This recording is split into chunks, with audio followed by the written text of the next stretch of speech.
Are you live? Shalom. First and foremost, I want to give all praises, honor, and glory to Power, Yahweh, Bashim, Yahushai, Bashim, Rakakadash.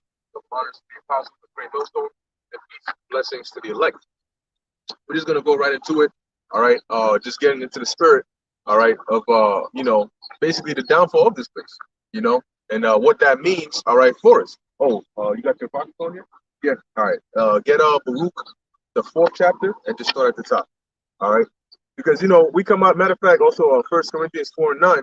All right, we come out here, constantly to push the word of the Lord, and we saw the people doing the community service. We were just basically like, really, this is the real community service. You got people picking up branches and cleaning the park and so on and so forth. What's that going to do? The leaves are going to fall down again. You know what I mean? That's why the Lord, like the Lord said, what labor not for the meat which perisheth. A lot of people put their energy into things that are just gonna. He said, "What the poor you have with you always, but I'm not gonna always be with you." So you gotta prioritize your time in things that really matter. You know, start the top. All right, this Baruch chapter 4, starting from verse 1. It's like it. Start at verse 1 and then yeah. There's the book of First Corinthians chapter 4, verse 9. For I think that the Most High hath set forth us, the apostles, last, as it were appointed to death. Right, and the word apostle means what? To sent away. All right. And so the Lord has sent us, like he sent the actual apostles and disciples by twos, and it says has sent us forth last. Okay, because after the Lord gets us off the street, what happens? The destruction is coming. The prophecies are going to come to pass. But then guess what? Guess what else comes? The deliverance. Look, destruction, all right, and salvation are duality. Okay, salvation comes from destruction. You cannot have salvation without destruction, or else salvation isn't salvation. All right. In order to be saved, you need to be saved from something. So it's a two-factor thing. You can't have an effect without a cause, and that's it. You guys know that? There's a book of Matthew chapter 10, start up at 1. It says, And when he had called unto him his 12 disciples, he gave them power against unclean spirits to cast them out and to heal all manner of sickness and all manner of disease. Right. It says, Now the names of the 12 apostles are these. The first, Simon, who is called Peter, and Andrew his brother, James the son of Zebedee, and John his brother, Philip and Bartholomew, Thomas and Matthew the publican, James the son of Alphaeus, and Lebbaeus, whose surname was Thaddeus, Simon the Canaanite, and Judas Iscariot. Now Simon the Canaanite is not. It doesn't mean he was a Hamite. All right. When you look into that, into the word, into the actual Hebrew, all right, it takes you back to the Hebrew. It's two different words. All right. I believe if my memory doesn't fail me, there's Kana'ain, and then there's another word, all right, for it. There's one that means a zealot. All right, he's very zealous. All right, and then there's one that actually means an actual Canaanite. That's his nationality. When you look up the two words from a different precept, the actual Canaanite and this one here, he's not a Canaanite. He's not a Hamite. All right, so don't read that and say, "Oh, look, Canaanite," and then if you don't go into the words, guess what? You won't know. That's why you have to study. Continue, it says, And Judas Iscariot, who also betrayed him, these 12 Yahushua sent forth and commanded them, saying, Go not into the way of the Gentiles, and into any city of the Samaritans enter ye not. So why did the Lord tell them, don't go into any way of the Gentiles, and to any of the city of the Samaritans enter ye not? All right, because number one, he's showing you that this is a separate. He sent them. You'll say he came for the whole world, but he's sending his disciples to a specific kind of people. Now, the whole deal with the Samaritans, all right, those living in Samaria, yeah, now you had Israelites that were living there amongst heathens, all right. But when you go back, all right, to the time of the kings, all right, of Israel, when the northern kingdom got deported and taken out of their land, you got heathens that were imported and put into that land of Samaria. And those heathens, it tells you that what? They had to get a priest, a Levite, to go and teach them how to worship the Lord in that land, so that they wouldn't keep getting their ass torn up by those lions. All right. And then they even built a temple, okay, in there. They also had their own temple in there. And so they practiced our customs to the point where when the Yahushua met that lady at the well, the Samaritan woman, she was out here talking about, oh, Lord, I said she's a believer, she's a worshiper. He said, look, man, ye know not what you believe. All right. But we know what we believe in, for salvation is of the Jews. Because he knew that she's talking about, we've worshipped here since our father Jacob. Your father Jacob? What you mean? You know what happened when you try to build with us? What does Zerubbabel and Joshua the high priest tell them? You have nothing to do with this. You know, we will build to our power. He's our power, God of Israel. All right. So, continue, it says, but rather go. It says, but go rather to the lost sheep of the house of Israel, and as ye go, preach, saying, the kingdom of heaven is at hand. Right. So go rather. All right. Instead, go to the lost sheep of the house of Israel. Okay. And when you go, teach what? That the kingdom of heaven is at hand. So if the kingdom of heaven was at hand back then, over 2,000 years ago, how much more is it now? You know. So shouldn't we be preaching the kingdom of heaven that much more now? Shouldn't we be telling everybody, yo, the kingdom of heaven is coming? You know. But one thing is, a lot of people in this day and age are on such a low level, they don't even, that's myth. That's mythology to them. The kingdom, what the heck with the king? Oh, this guy, he's on some fairy tale land kind of thing. You know? Right, because they don't see it because it's not meant for them to see. You know? It's not meant for them to see, so they're not going to see it. I gave an example to a friend yesterday that if I had a book that had a lot of good things in it about your future and it has your name in it and a few people that you know, and then you showed the same book to your friend whose name is not written in the book and she's not promised any of these promises, how do you think she's gonna treat your book? To her, she doesn't give a shit. Like, why are you even showing me this? This don't matter to me. Why you want to tell me about this good book? It's good for you, not for me. Right. I don't care about this. Right. This doesn't benefit me in any way. It's the same thing for the elect and the 2/3 of our people and the rest of these other nations. You know, because their names are not written in the book of life. When you talk about that book of life, to them is a book of death because your name is not in it. That's what the dude said last time. So yeah. Why should it matter? obey it? You know, because it's not for them. That's why Yahushua is making that distinction. But rather go to the lost sheep of the house of Israel. And as you go, preach, all right, saying the kingdom of heaven is at hand. That's the alarm call, because if you're part of the elect and you hear that, it wakes you up. A lot of us heard the same kingdom of heaven is at hand in different ways. Brothers woke up because they heard Esau getting destroyed, America being destroyed, chariots coming down. And that's all part of the kingdom of heaven being at hand. So yeah, in different ways, different prophets use different terminologies, all right, to wake brothers up. But when you woke up, it all made sense. That's when you realize, oh shit, yeah, everything that I've been through, everything that I thought about in this world, it finally makes sense. That means that the deed has been done. You have been woken up, man. You know? So going back to 1 Corinthians 4:9, it says, for I think that the Most High has set forth us, the apostles, last, as it were appointed to death. For we are made a spectacle unto the world, and to angels, and to men. Well, what's a spectacle? It means to look at. You know, we're a sight to see. The scriptures talk about through the foolishness of preaching. Because when people, that's it. You know, when people see us, they stop. We're like like, what the hell is that? Well, are they wearing, you know, and they look at us, but that's so we can be a beacon. All right, we can be a beacon, an attention grabber. It's like even writing an essay or a clickbaiting, a title to a video. You know, you do that to attract the attention so that they can hear what has to be said. Whether they hear or forbear, you've been marked. That's all that matters. Hey, and like the brother said, spectacle going to what? Spectators. And spectators are the ones who stand and watch. Right. Like if you go to a football game, you have the performers and then you have the spectators around. It's the same thing. We are the performers doing the works of the Lord, performing the works, the acts of the Most High, right? By preaching, that's an act. Okay, you're performing something, all right? And then people piping onto them, exactly, and they haven't danced. And they're not dancing because their spirit is they just keep moving. Right. You know, to them it's like, okay, this is what are they talking about over there? You have people come up and be like, well, what is it that they're saying? Oh yeah, I heard about this before. Wow, okay, well I man, and, that's it. But if you're part of the elect, you hear the performance, you see it, and you're like, you spectating at first, you have to see it, and then now it's like, oh shit, this makes sense. Damn, this is how I've always felt. I just never had an explanation to it. This is the explanation. It all makes sense. Damn, oh man, I belong here. This is where I had to be. And then now everything gets spiritual, and then you start to wake up, and then things make more sense, and you see things for what it is, because now your eyes are open. You know? This is Baruch chapter 4, starting from verse 1. It says, this is the commandment of God and the law that endureth forever.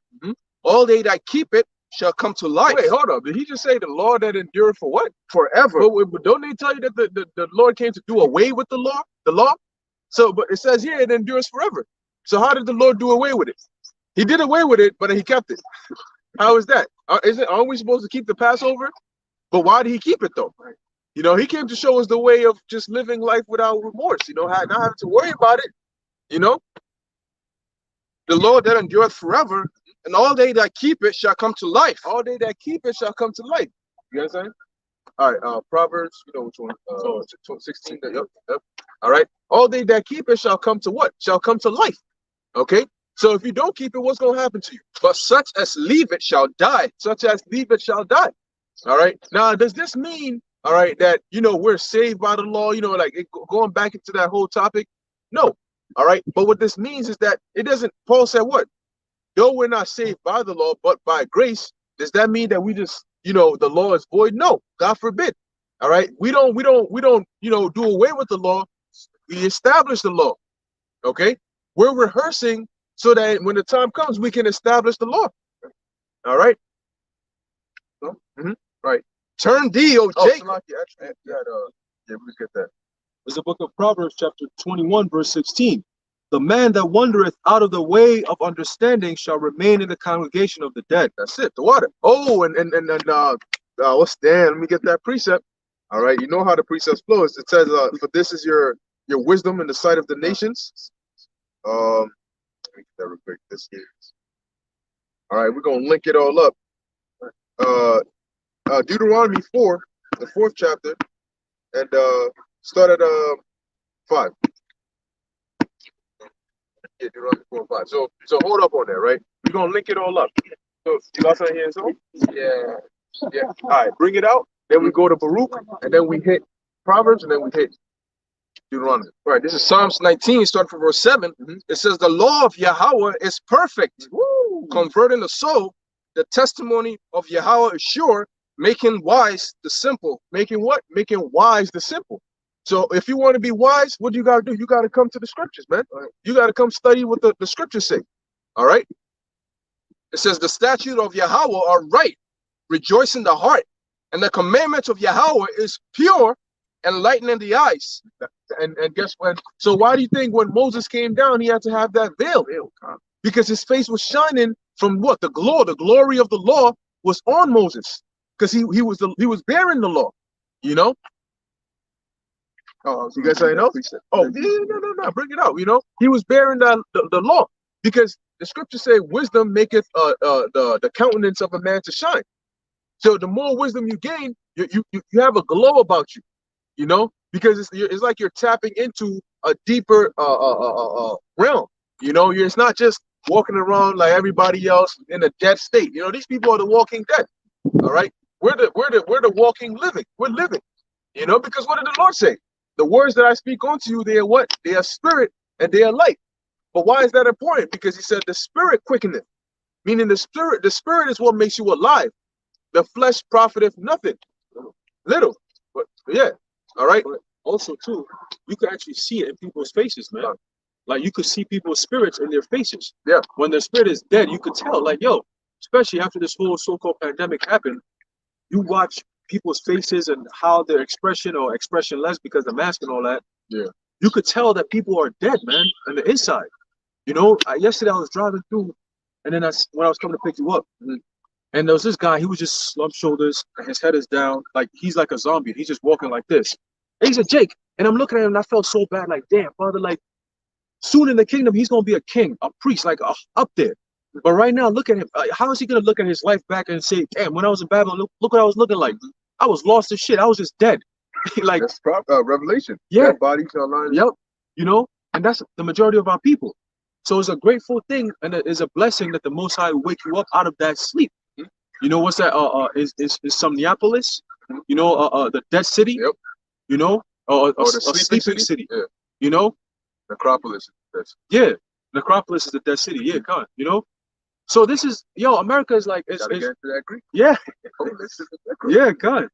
You know, but you mentioned something about establishing the law, and I want to bring out the word establish. It says to cause to stand still, to establish, to stipulate. to set up, to erect, to build. So that would tie into what Amos 9:11. All right, by us building the tabernacle of David, we're establishing the laws of Yahweh Ba'ashem Yahweh Shai. Right. You see, Right. how are we doing that? Everything that we're saying, all right, through these epistles, all right, and how we live our lives, that's a testament to Yahweh Ba'ashem Yahweh Shai's laws being still in existence. That's right. Because if it wasn't, then we wouldn't be doing the things that we're doing now, like Yeah. prophesying. Yeah. You see, it's because of the law. That's why we're doing what we're doing now, man. We broke it in the first place, so now we have to regain our favor back with the Lord. So that's why we're doing this. You see? Right. Hey, who's telling people to stop committing adultery? You know, to stop doing this. Hey, even though we don't keep it perfectly, but we keep it to the best of our ability, that's better than anybody else in the world is trying to do. Because they're not even trying to do it at all. Hey, scripture says that, roughly paraphrasing, in Ecclesiasticus, it was talking about how the little that a man, if a man knows little righteousness and he implies it in his life, it's better than one who knows everything and doesn't apply. 1924, I think. Last night. See if I get it. Yep. This is the book of, that's it. This is the book of Ecclesiasticus, chapter 19, verse 24. He that hath a small understanding and feareth God is better than one that hath much wisdom and transgresseth the law of the Most High. Perfect. Going into what he's saying, you know. So even though the little bit of righteousness that we're doing is better than anything that these people are doing right now, you know. So that's it on that. No, you're absolutely right. Because if you have small understanding, you fear the Most High, what is he going to do? He's going to give you more understanding, you know. But if it says it's better than one that hath much wisdom and transgresseth the law. Because that's like what the oldest sibling always hears. You should know better, right? You should know better. And so you get beat the most, you know. Why? How come my little brother getting 3 strikes and I got to get 15? Because you're the older one. You should know better. You see what I mean? So, and then sometimes they'll hit you with the, even your little brother wouldn't do that, you know, or even your little cousin wouldn't do that, you know. He has small of understanding because they look at the younger sibling as smaller, younger, has less. So when they see him doing even a little bit of good, you got to do like 2 times that, you know, in order to be okay, to get by, you know. So going into how the Lord, so you were holding a precept? No. Oh, so backing up the brother when he was talking about how the Lord is so perfect that Moses' face shine. This is Exodus chapter 34, starting from verse 29. It says, and it came to pass when Moses came down from Mount Sinai with 2 tables of testimony in Moses' hand, when he came down from the mountain, that Moses' wist was Moses wist not that the skin of his face shone while he talked with them. And when Aaron and all the children of Israel saw Moses, behold, the skin of his face shone, and they were so afraid to come nigh unto him. Man, imagine that. You know, you see his face is literally shining, shining, man. And they're like, yo, like, nah, you know, basically looked at him like, you know, the Lord had put him on another level. All right. Because that shows you just being in the presence of the Lord alone, you know, and just literally being given the law alone, coming back, that was the level that the Lord put him on, man. All right. That was on that? Yeah, that was on that. All right, let's go to Baruch. Yeah. All right. Read that part again. This is Baruch chapter 4, starting from verse 1. It says the commandment of this is the book of the commandment of God, and the law that endureth forever. All they that keep it shall come to life. So how many Christians are actually keeping the laws of the Bible? They don't care. You know what I'm saying? I mean, they'll be the first ones to jump on and say, oh yeah, I'm Christian. But then when you ask them, are you doing what the Bible says? Oh, well, Jesus, you know, Jesus, you know, sweet Jesus. Yo, man. Going. Save me from sin. He saved me from sin, right? But I'm still doing it. I'm still sinning. You know? You people are ridiculous, man. But such as leave it shall die. Turn thee, O Jacob, and take hold of it. Turn thee, O Jacob, and take hold of it. But it says what? Such as leave it shall die. If you leave the law of the Most High, what's going to happen to you? You're going to die. So now let's go to what you had in Proverbs. There's a book of Proverbs, chapter 21, verse 16. Uh-huh. The man that wandereth out of the way of understanding shall remain in the congregation of the dead. So the man that wandereth out of the way of understanding shall remain in the congregation of the dead. Now it says if you leave the law of the Lord, you're going to die. But here it says if you leave the understanding, you're going to die. So let's connect the two. There's a book of Deuteronomy, chapter 4, verse 5. Behold, I have taught you statutes and judgments, even as the Lord Yahweh, Hashem Yahushua, my power commanded me Uh-huh. that ye should do so in the land whither ye go to possess it. Keep therefore and do them, for this is your wisdom and your understanding in the sight of the nations, Hear that? which shall hear all these statutes and say, surely this great nation is a wise and understanding people. That's it. You know, so right there it says what? This shall be your wisdom and what? Understanding. So then the precept said, if you leave, you wander out of the way of that understanding, you're going to be where in the congregation of the dead. And that's the same thing that's written of here in the book of Baruch, the 4th chapter. Shalom. You know, in Baruch, the 4th chapter right there. So that's why it says what? Precept must be upon precept. You know, you got to put these, you stack it right above each other, man. It's like a puzzle. You know, that's the thing. See, you can, the scriptures talk about ever learning, but never able to really attain the true knowledge of the Lord. That's because you can read. Now, see, you can pick up the Bible, right? Anybody really has access. You can pick up the Bible. You can read from Genesis to Revelation 20 times in a year, you know? But there's a difference. The scriptures say, with all thy getting, get what? That's it. God. That's it. You know? So, you know, get what? Get understanding. So you may have the knowledge, you may have the data, you may have the information. Matter of fact, get me what? God. There's a book of Proverbs, chapter 4, verse 7. It says, wisdom is the principal thing. Therefore, get wisdom, and with all thy getting, get understanding. Hear that? You got to get wisdom, and with all thy getting, get understanding. If you don't have understanding, you can't use wisdom. All right? So let's read that. This is Isaiah chapter 33, starting from verse 6. And wisdom and knowledge shall be the stability of thy times, and the strength of salvation. The fear of the Lord is his treasure. It's gonna be the what? It's gonna be the what? The fear of the Lord is his treasure. It says the stability of thy times, right? Yeah. Proverbs chapter 1, verse 7. The fear of the Lord Yahweh is the beginning of knowledge, but fools despise wisdom and instruction. So now you know where to start. You got to fear the Lord.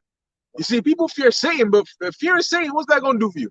You know, you got to fear the Lord. And what is that going to give you? That wisdom and knowledge and understanding. And then what is that wisdom and knowledge and understanding going to give you? It's going to give you stability. Right. If I may say, right, the reason, you know, a lot of people watching right here, nobody would dare to, you know, go up to the Empire State Building and jump down head first. Because you know when you jump down, you'll die. You know that if a fire is there, I'm not going to jump into it because that shit's going to hurt me. I'm going to burn and die. So just as sure as you fall from a building hurts you, and just as sure as you put it in your hand and the fire burns you, that's just as sure as you abandon the law, you die. That's just as sure as it is. And that judgment comes from the Most High. So you got to fear him and be like, yo, the Most High says this is going to happen. He's going to do it. All right. If I jump off a building, I'm going to die. If I break these laws, I'm going to die. You know, so fear him. And you know, when he says he's going to kill you for this, don't mess with him, man. Right? Because like I said, it's just as sure as cause and effect, you know. So that's how it is. That's how he wove the fabric of this universe. It's like the laws of physics, man. That's how he made it, you know. Yes, sir. Oh, this is Proverbs chapter 9, verse 10. The fear of the Lord is the beginning of wisdom, and the knowledge of the holy is understanding. See that right there? So how do you start? What's the first thing? So really, when you have a child, what's the first thing you should teach them? Fearing the Lord. Right. You got to teach. But hold on. Romans 10. Oh, yeah, Romans 10 and 13, I believe. Oh, I had them. You get that too. You got fire the precepts on rapid fire. What about that? Yeah. Now, there's a book of Romans chapter 10, verse 13. For whosoever shall call upon the name of the Lord shall be saved. Yep. So okay. So you got to teach your children to fear the Lord. But in order to, you got it? Yeah, I bring that out. This is Deuteronomy 11, it starts from verse 19. It says, and ye shall teach them to your children, speaking of them when thou sittest in thine house, and when thou walkest by the way, and when thou liest down, and when thou risest up. That's it. See, and that's exactly what we do. You ever notice how, and people who are around us can always testify, that's all we talk about. You know, we start the conversation, that's all it ends up back to is scriptures or something that deals with this. Whether we're in the house, whether we're by the way, whether we're by the doorpost, that's all we're talking about. Joking or not, right? So you got to teach them to fear the Lord. But in order to fear the Lord, you got to what? You got to know the Lord. So now this is the importance of him sending out his prophets. So let's get that. 10 and 13. Go back. There's a book of Romans chapter 10, verse 13. For whosoever shall call upon the name of the Lord shall be saved. How then shall they call on him in whom they have not believed? See? So it's a process, right? You first gotta believe in the Lord, right? But in order to believe in the Lord, you gotta know the Lord. When you know the Lord, you believe in the Lord. When you believe in the Lord, you fear the Lord. When you fear the Lord, you get wisdom. And when you get wisdom, you get stability. And when you get stability, that strength is what? Your salvation. That's it.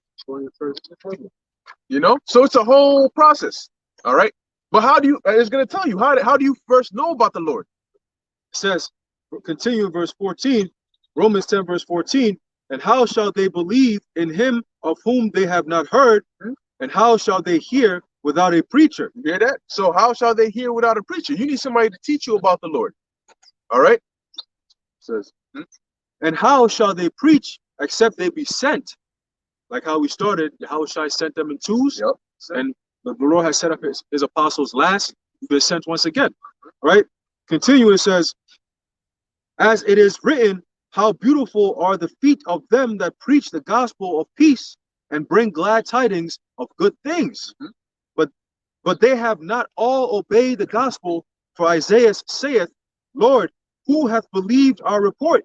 So then faith cometh by hearing, and hearing by the word of the Most High. But I say, have they not heard? Yes, verily, their sound went into all the earth, and their words unto the ends of the world. So the Lord gave you all the ingredients that you need to gain salvation. We literally just walk through the whole process, but it starts by listening to the men of the Lord. You got to hear the word of the Lord via the prophets of the Lord. All right. And that's why it's important as a prophet of the Lord to go and do your job. All right. Because when you do your job, guess what? The elect gets sealed. Okay. You need to start, the Spirit starts it off, but you need to start your part to start that domino effect. All right. And if the Lord sees you ain't doing that, then guess what? You out. Replace it with a new domino. All right. I got a quick precept to back up the gospel being sent throughout the whole earth. There's a book of Matthew, chapter 24, verse 14. And this gospel of the kingdom shall be preached in all the world for a witness unto all nations, and then shall the end come.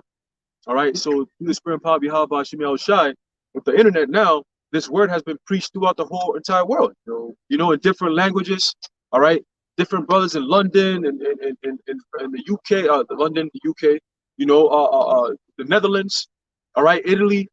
You know, you got brothers in Latin America. You got brothers in Africa.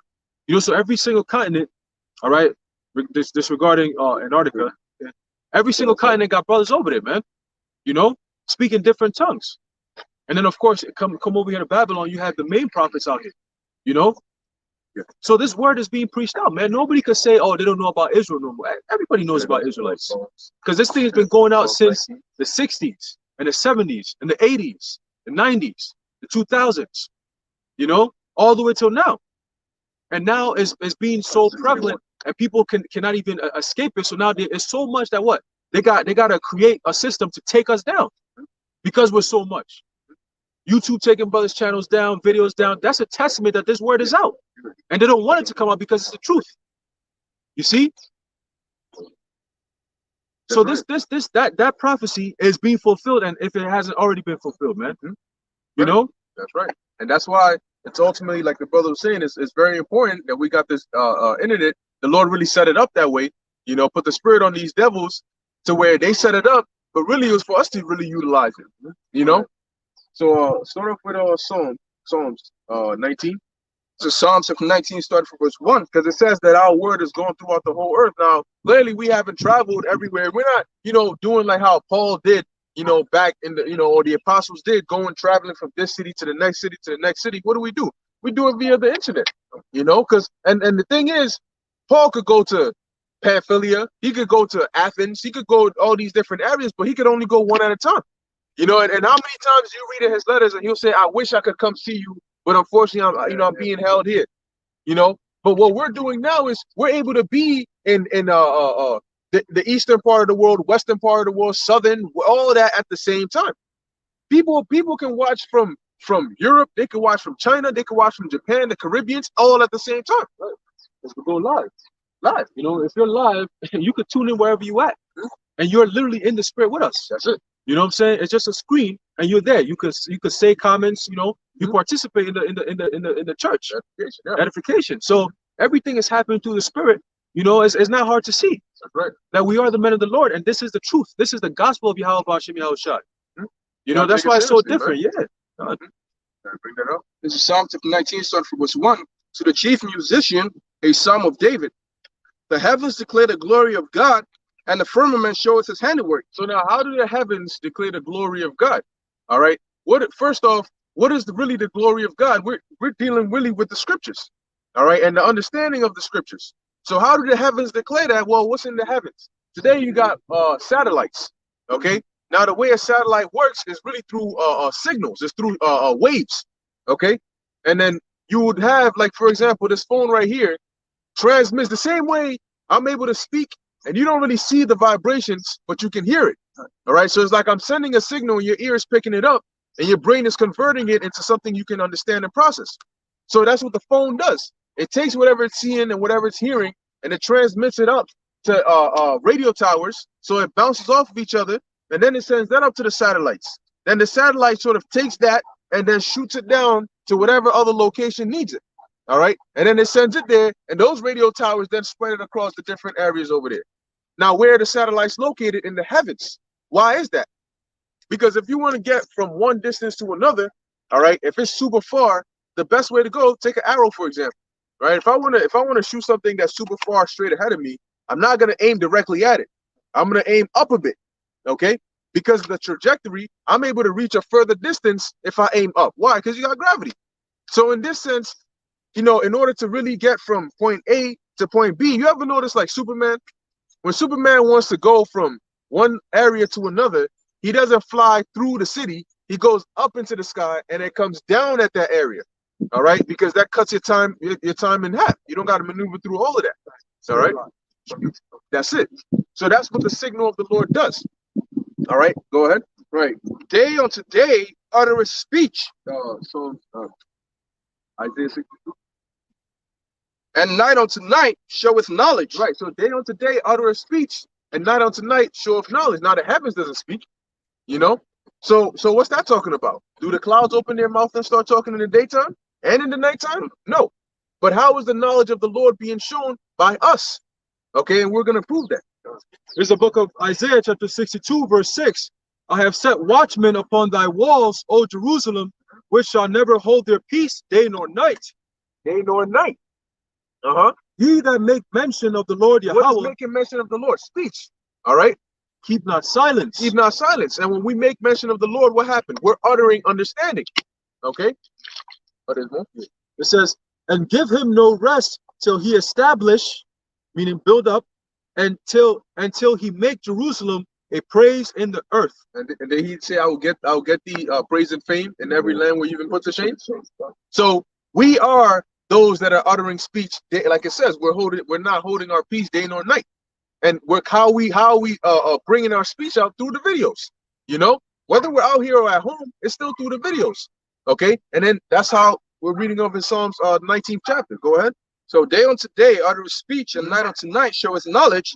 There is no speech nor language where their voice is not heard. There's no speech, no language where their voice is not heard. Now, majority of the world speak English because that's like the main sort of tongue, the main language, right? The formal language. But each of them have their own native language that they speak as well. Okay, and then these YouTube manufacturers, you know, these Google, all these things, they know that, and they know there's certain people that don't speak English. So what do they have? Captions. All right. If I'm watching a Japanese movie, they have a dubbed version of it and they have a sub version of it, which will translate what's being said in Japanese into English so I can understand it. All right. And they have the same thing for YouTube, so, or whatever platform.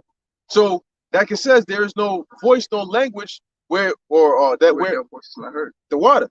You know, so somebody could watch us and we're speaking in this language and they can understand what we're saying. All right. Because what does it say in Daniel the 12th chapter? That what? Knowledge is going to be increased. Okay. The line is going out through all the earth. The line is going out through all the earth, and that's going into that signal of this word going out. Right. You see, when you're on the phone and it hangs up, what do you say? The line cut off, right? But what line? Is there a physical line from your phone to the next person's phone? No. But it's the signal. Okay. How does that happen? Through the internet. Okay, if you look into the word internet, it's in, and then the ter goes to what the word terrain, which is the earth, the land. All right, and then the net is what the networking. And also, if you look at it, when you're networking, it goes bounce to bounce to bounce to bounce. Right. When you look at it from a bird's eye view, it looks like a net, literally a net. That's it. You know, which ties everything in. So you could go from one country to another. You know, you could be dealing with business. Then you could switch it up and do with sports. And you could switch it up. So all these different, they all have their own different worlds. All right, but you could tap into every single world within minutes, within seconds, with a click of a button or if you typing up a keyword. You know, you can go from, yo, I'm gonna watch live baseball. That's a whole world in and of itself. And then you could do basketball, you know, and then football. And then, oh man, let me watch the news a little bit. Let me watch some cartoons. You just type it in, pop, pop, pop, and it's just like that. It goes right through the land, you know. But in this truth, all right, you could type in, oh, a brother's name with the title, or you could just type in this question, this is that. Boom, it pops up. You watch the videos and everything like that, you know. And you could catch some videos from 10 years ago. That if YouTube still allows, you might have brothers who have different channels, and sometimes it might be locked out of it, you know, but the channel is still there. Right. You can always go back and watch these old videos, man, classic videos. You know, that's part of the Lord's word being sent throughout the land, man. You know, our line being going throughout the land, you know. Hey, I'm gonna have you bring that point out again when we get the other precept for it. Because what are we doing? We're fishing, right? Yep. And what do fishers use? A net. So how are we really getting the elect? Well, we're gonna go into that after this. Their line is going out through all the earth, and their words is to the ends of the world, to the ends of the world, everywhere. Go ahead. In them has he set a tabernacle for the sun, which is as a bridegroom coming out of his chamber. Now, the sun, all right, yeah, you have the actual physical sun, all right, but the scriptures, the same way when dealing with like a mountain or a hill, can sometimes represent a government, all right, or an infrastructure. The sun in the scriptures can sometimes represent wisdom and knowledge, you know, and understanding, like the sun and the moon. Okay, and so in him hath he set a tabernacle for the sun, because the Lord has given us that wisdom. What does it say? We have an unction from the Holy One. We know all things. All right. So being that the Lord put that here, from here it goes out. So here's where he has set that tabernacle of that understanding, and then we learn it, and then we go out and teach it. All right. That was pretty much it on that. You can go to Job. Oh, bring that precept back. The last verse. Yes. Right, which is as a bridegroom coming out of his okay. Their line is going out through all the earth, and their words to the ends of the world. In them has he set a tabernacle for the sun. There you go. So throughout the bring that words part back. And their words to the ends of the world. Right. How did that happen? Go back to the internet point that we made. All right. This truth really sprung out around 2007 when the elders and apostles of Great Millstone started posting it on YouTube, and that's how a lot of us, you know, really woke up. Okay, but it happened through what? The World Wide Web. Okay, so it's worldwide. All right, and then that, just like the scripture says, the word went out throughout the world through the web. Okay, the internet, the interweb, how they say. Okay, and what did it do? It captured the elect. That's what it's doing. It's fishing the elect, man. You know, so that's how this thing all. The Lord played it perfectly, man. He uses even certain words to the point, to the key, where you can't even miss it. You know, you just have to have your eyes open to be able to see it, man. You know, which I'm gonna get a quick precept. The brother quoted earlier. This is a book of John, 1 John, all right, chapter 1, verse 20. It says, "But ye have an unction from the Holy One, and ye know all things." Okay, so an unction is what? A blessing. All right, the eye salve. All right, the oil. You know, the understanding. Okay, the wisdom, knowledge, and understanding, man, of the scriptures. So we know all things pertaining to the scriptures, man. Whether it's history, prophecy, you know, as curses, blessings, you know. The world doesn't know what's going on. They're living in the world, but they don't know what's going on in the world, man. You see, that's why the Lord said, "Ye are in this world, but not of this world." So we see things different. We're messengers to come here to receive a report and report back to Yahweh Bashim Yahweh Shai. You see what I'm saying? So by us doing that, guess what? We see things different. Everything that's looked at as normal, that's wicked in the land of Babylon, we see it as what it is, wicked. And the Lord is going to destroy that. We, the messengers, are down here to tell you, listen, the Lord doesn't mess with this stuff. He's going to destroy anyone who partakes in this stuff. We see it as what it is, wicked. But to the world, they see it as normal. So they condemn us and say, "Nah, you crazy.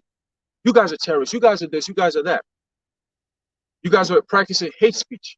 Condemning the video. And this is the same people, when he gets a car and they tell him use synthetic oil, this is the same person that won't go to the supermarket and use vegetable oil. Oh, no. Right? So, you know, but we're idiots for you know, for that's crazy. Yeah, exactly. Sorry, that was Yeah. okay. Go. Yeah, let's go to Job. This Job 39, starting from verse 7. He scorneth the multitude of the city, neither regardeth he the crying of the driver. Oh, it's not. The range of the mountains is his pasture. And that's going into what the scriptures call a unicorn, but it's really referring to the internet. All right. And it says what? The range of the mountains is his pasture. The range of the mountains is his pasture. Now, a pasture is like where basically he would dwell at. All right.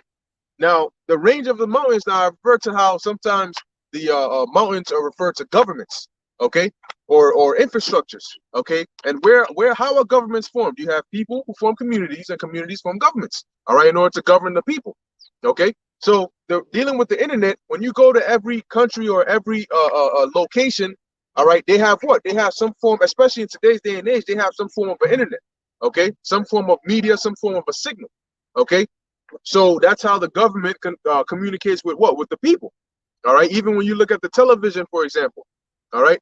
So go ahead. So it says the range of the mountains. The range of the mountains is his pasture. Go ahead.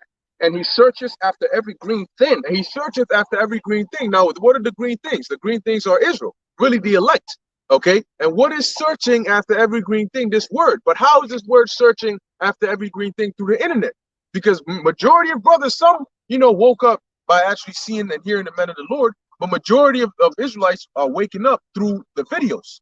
All right.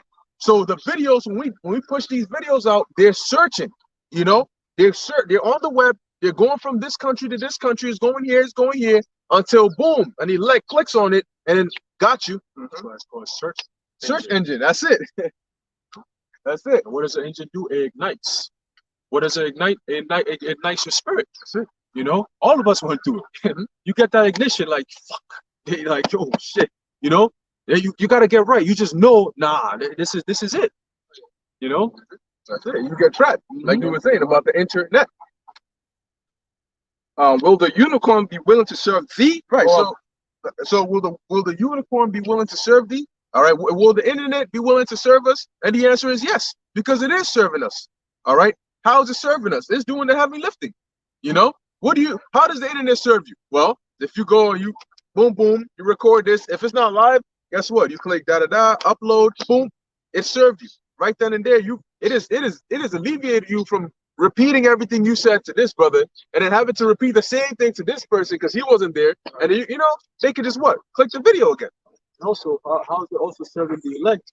Guess what? You have teachers, you have shepherds who make the food and they serve you. Thine eye shall see thy teeth. There you go. And then what do? You click on the video and you watch it and your spirit is fed. You've been served. You know, you go in there, you type whatever food you're looking for, which is spiritual food, and then what happens? You eat it. Either it's milk, you drink it, you know, and then you grow, like the scriptures say. And then what do? After you keep graduating, you keep growing and increasing in the spirit. You rise, kill, and eat. You rise, kill, and eat. You know, you keep rising and you killing and you eating. And you growing, you know? And everything makes sense. You see? Yeah, you rising in the spirit, you killing the old man in you, and you eating what? The word. That's don't get too. Right. Will the unicorn be willing to serve thee, or abide by thy crib? Or abide by thy crib. Now, what's your crib? Your house. Where you dwell at. All right. And now where you go, what does everybody have? Wi-Fi, right? Now, what is Wi-Fi? Is Wi-Fi not internet that dwells by your crib? Because when you leave past a certain distance from your house, you're not getting that Wi-Fi. So it literally dwells by your crib. And it serves you, all right, for whatever task it is that you do with it. Because majority of the world today is run by the internet. Okay? Everything. Canst thou bind the unicorn with his bands in a furrow? Yes, you can. All right. And that's why he has something called bandwidth. Okay. And what that does, what is bandwidth, right? It's basically, matter of fact, I even have the definition right here. All right. That's what we use. All right. The definition of bandwidth, it says here, a range of frequencies within a given band. All right. In particular, that used for transmitting a signal. All right.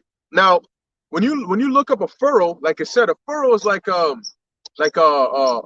farmers. All right. Before they plant or drop the seeds and whatnot, if they got like a plain field, they'll have like a rake, you know, or a machine that has those their plow, and it digs those are furrows. All right. Yeah. That lane thing that it digs in the ground, those are furrows. All right. Now, when you look at something like a what do they call them things? The Ethernet cable. The Ethernet cable is a cable that basically you can have Wi-Fi, but like I play like PlayStation, right? Now, sometimes the Wi-Fi might be a little slow because it's up in the air. So if I want a concentrated speed, I use that Ethernet cable, right? And what do? You plug it into your router, and then you plug it into your console or whatever. And what it does is it gives you direct speed. It traps that signal from your router straight, all right, into whatever device you're plugging it in. And that Ethernet cable is likened onto a furrow, all right? And it traps that internet or the unicorn in this sense to give you that extra speed, all right?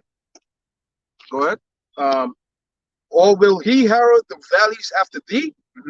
Wilt thou trust him because his strength is great? Yes, we will trust him, all right? Because the strength is great. When you put up a video, do you constantly, is it like, you know, is it not? You do the video, you put it up, and you trust that what? It's gonna go up and it's gonna accomplish what it has to do. That's it.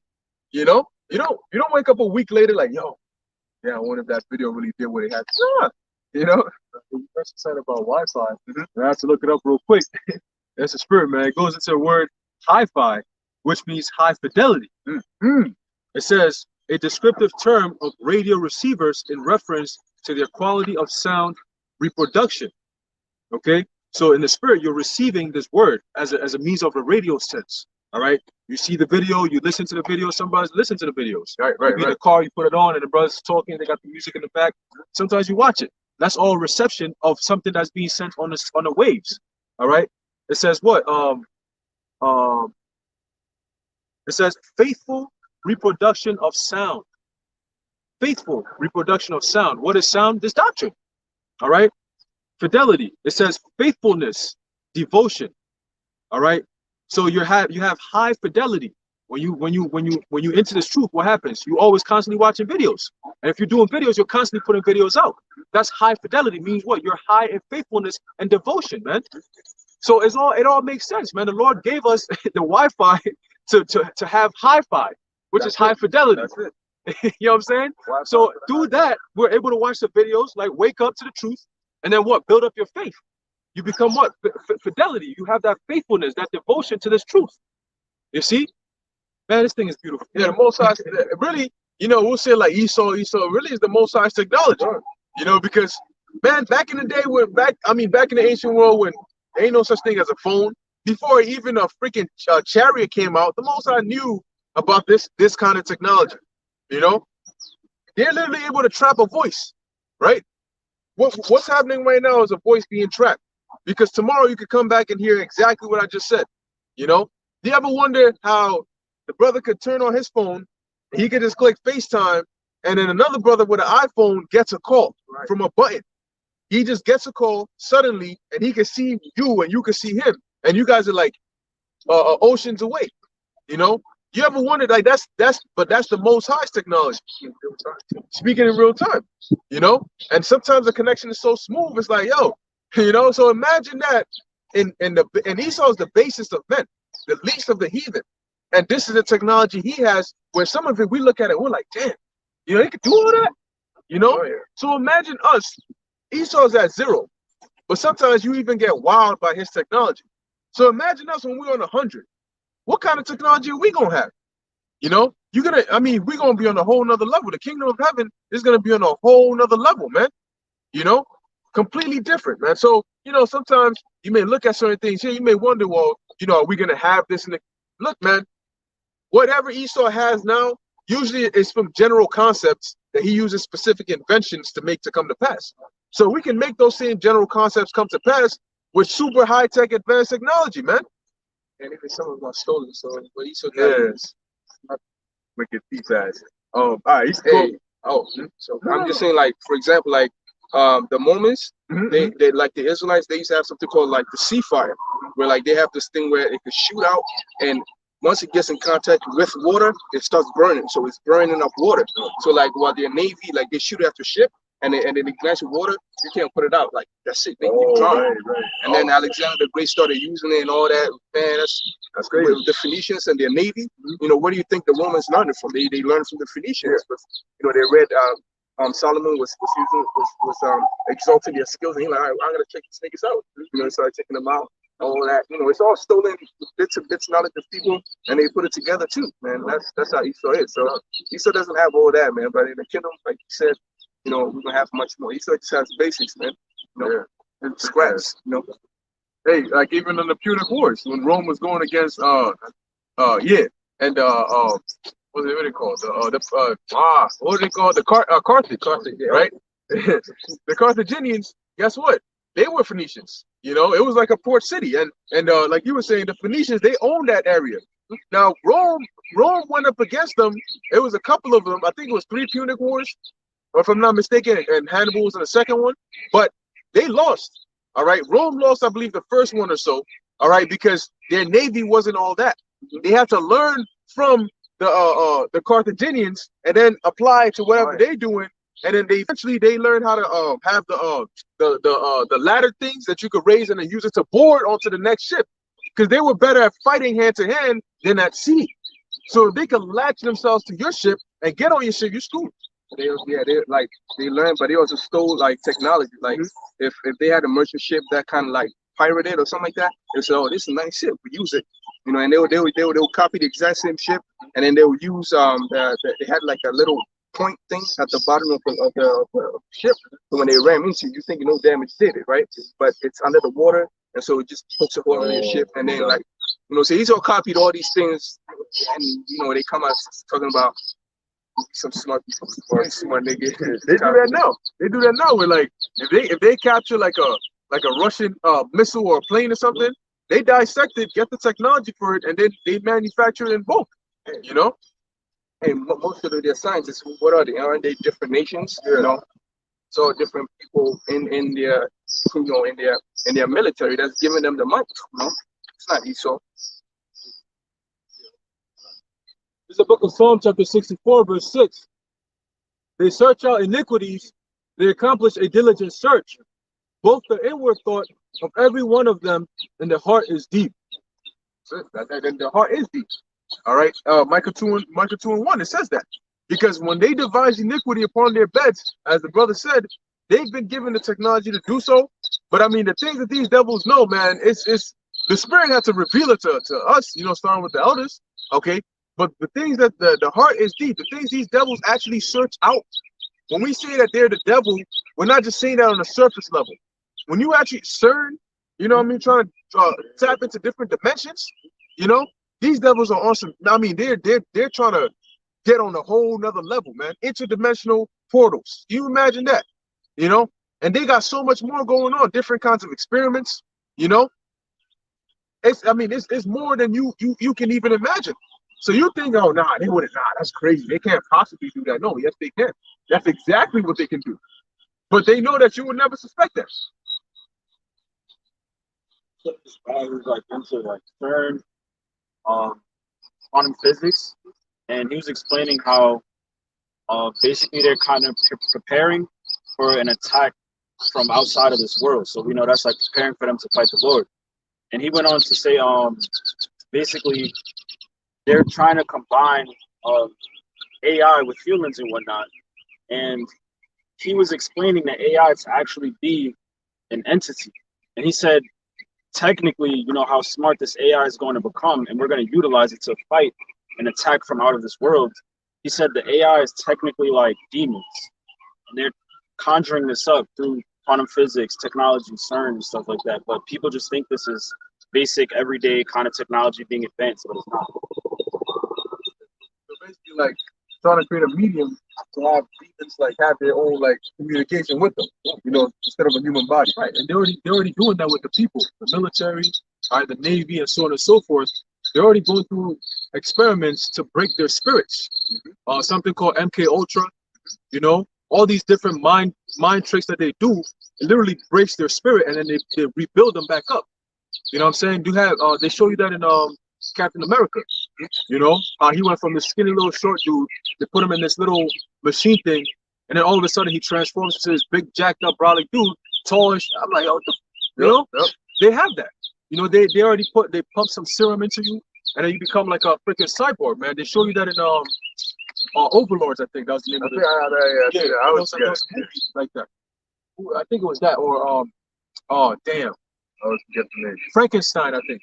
Yeah, it must have been Frankenstein. There was a doctor in there, you know, during Nazi Germany, and they were doing all these different experiments. They even had a German, I believe, a physicist named oh, what's this guy's name? Damn, he got a funny little name. I forgot his name, but if it comes to me, I'll say it. And then they brought him over here, all right, and they gave him the ability to use their technology to show them how to break people's spirits. You know how to create Oh, wait. Joseph Mengele. Oh, okay. That's his name. Him. He do a video there?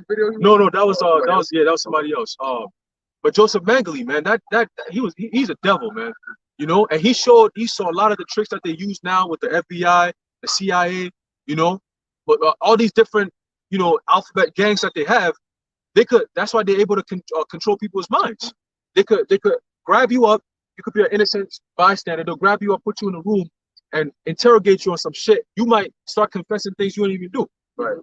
Yeah. Central Park 5 video. Yeah. You know, and that's all witchcraft, man. You know, that's demonic witchcraft possessions. Your spirit gets very flustered. You get beat up in the spirit, and then you start saying shit that's not even you saying. You know, they do that. They'll put you in a room, you know, they'll put something over your head, and then there's no sound, there's no light, nothing. Yeah. And you in there. Like, you don't know what's going on. You just there by yourself. Exist. Yeah, like you don't exist. Esau do shit like that, man. They have torture methods. And they learned that from Nazi Germany. What you think they're going to be doing to people very soon? Oh, man. And everything the brother's saying is true. You know, with this whole thing, because if you go to, I was talking to this brother right here, if you go to a slaughterhouse, you'll never see a cow with horns, you know, because the way, you know, Esau is very wicked and he doesn't know how to domesticate animals. The cows be trying to kill themselves. So Esau has a way to just tap into their genetic and start snipping things off, where the cow will grow up or never have horns. None of the cows have horns, so they don't kill each other, you know. And yeah, man, yo, this whole Captain America shit is real, man. And they have it to where, you know, there's this lady on YouTube, I forgot her name, but she knows she can explain all the psychology in cows, man. She can tell you, look, man, line the cows up. If you don't do this and this and that, the cow will look at another cow getting his head chopped up, and he won't do anything. You know, like, yo, like, what the fuck? Yeah, man. They have all Esau does a diligence. He's a devil, man. Yeah. Like, he knows how to. A cow will look at another cow getting his head chopped off, and he just still be walking. I'm next. So that's what they do to the human. Yo, that's why they call crazy, it Goyim. man. You know, that's why they call them. They use the word vaccine. Yeah, All right. What goes back to the word "baka," which means cow. that's it. You know, That's that's it. Yeah, I had a quick research. It's Jeremiah 16:17. For mine eyes are upon all their ways. They are not hid from my face, neither is their iniquity hid from mine eyes. Keep going? I actually run it back. For Jeremiah 16:17. For mine eyes are upon all their ways. They are not hid from my face, neither is their iniquity hid from mine eyes. And first I will recompense their iniquity and their sin double, because they have defiled my land. They have filled mine inheritance with the carcasses of their detestable and abominable things.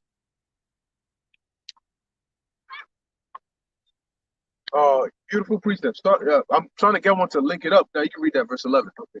There's a book of Psalm chapter 10, verse 11. Because like the Most High said, these devils think that the Most High doesn't see what's going on, and that's why in the book of Malachi it says the Lord said He loved us, but Jacob's like, wherein hast thou loved us?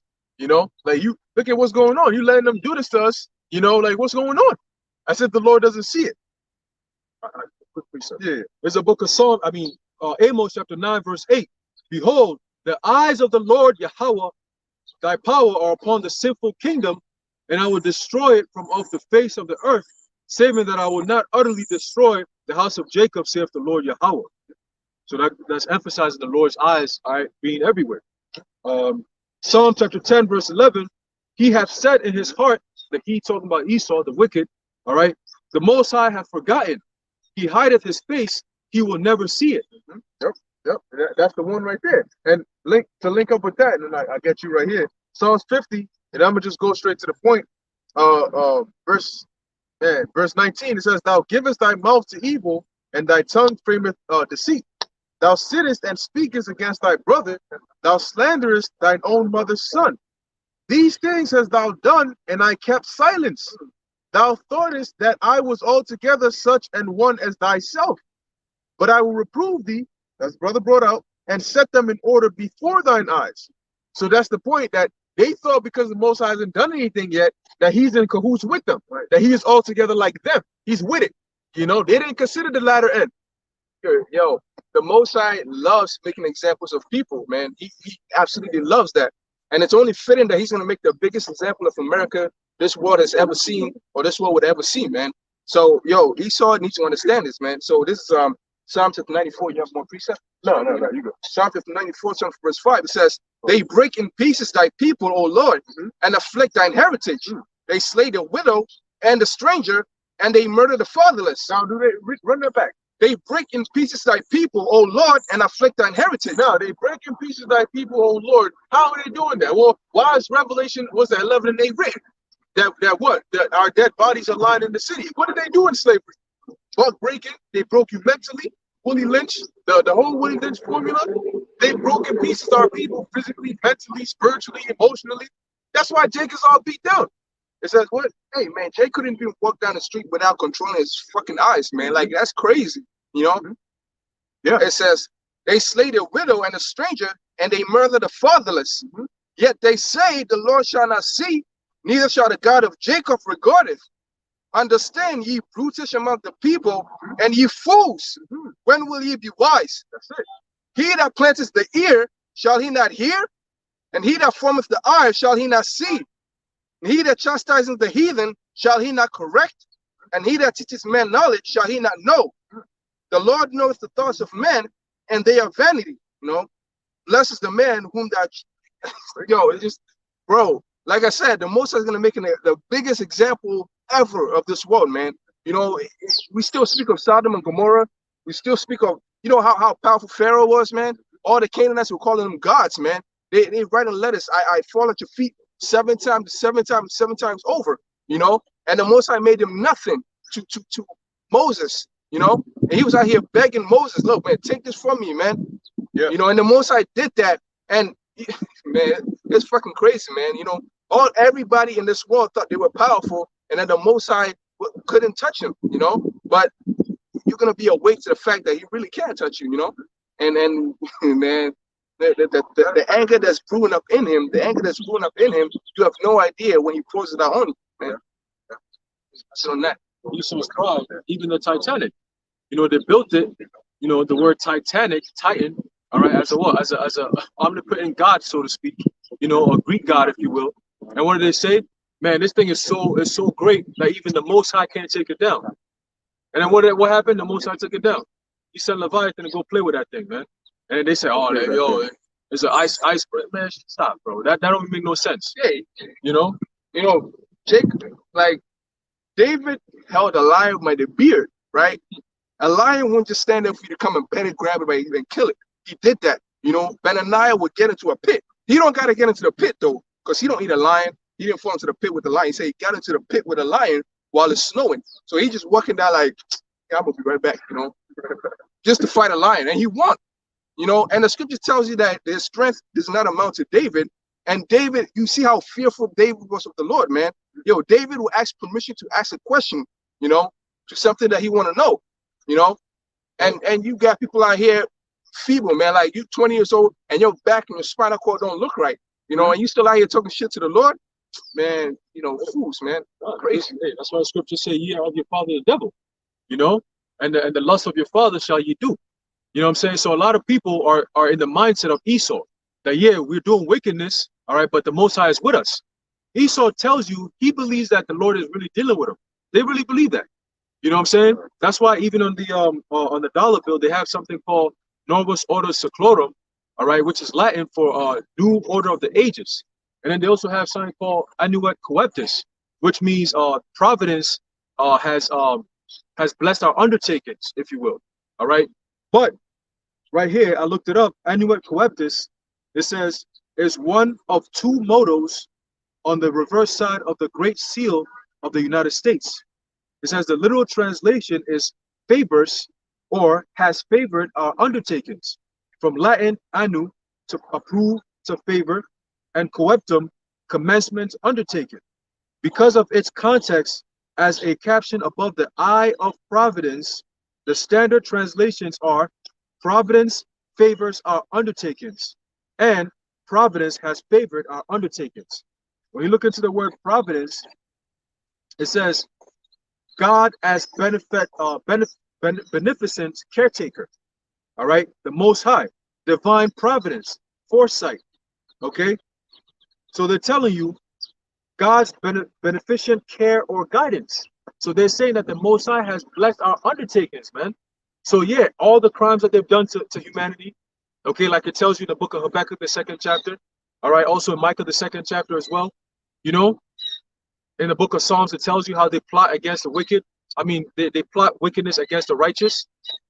These are all things Esau does, thinking that even if he's oppressing Israel, Judah and Israel will oppress together. Even Esau doing that, he thinks that he's doing the will of the Most High, which he is.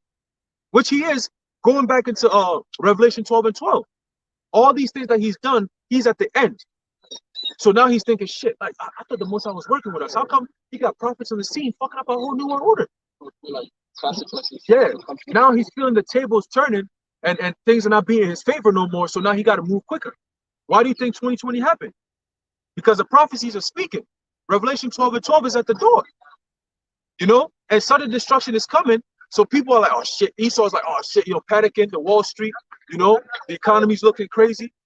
They done shut down the whole world, open it back up with a whole bunch of new laws that everybody got to comply to. That don't make no sense. Within a few months, they changed the whole world and how people live. Ain't that somebody who's in a rush to get someplace and they slowing down? Something is slowing them down. This word is slowing them down, man. The prophets of Yahweh Bashim Yahushua is breaking down this place, man. It's taking this Titanic down, man.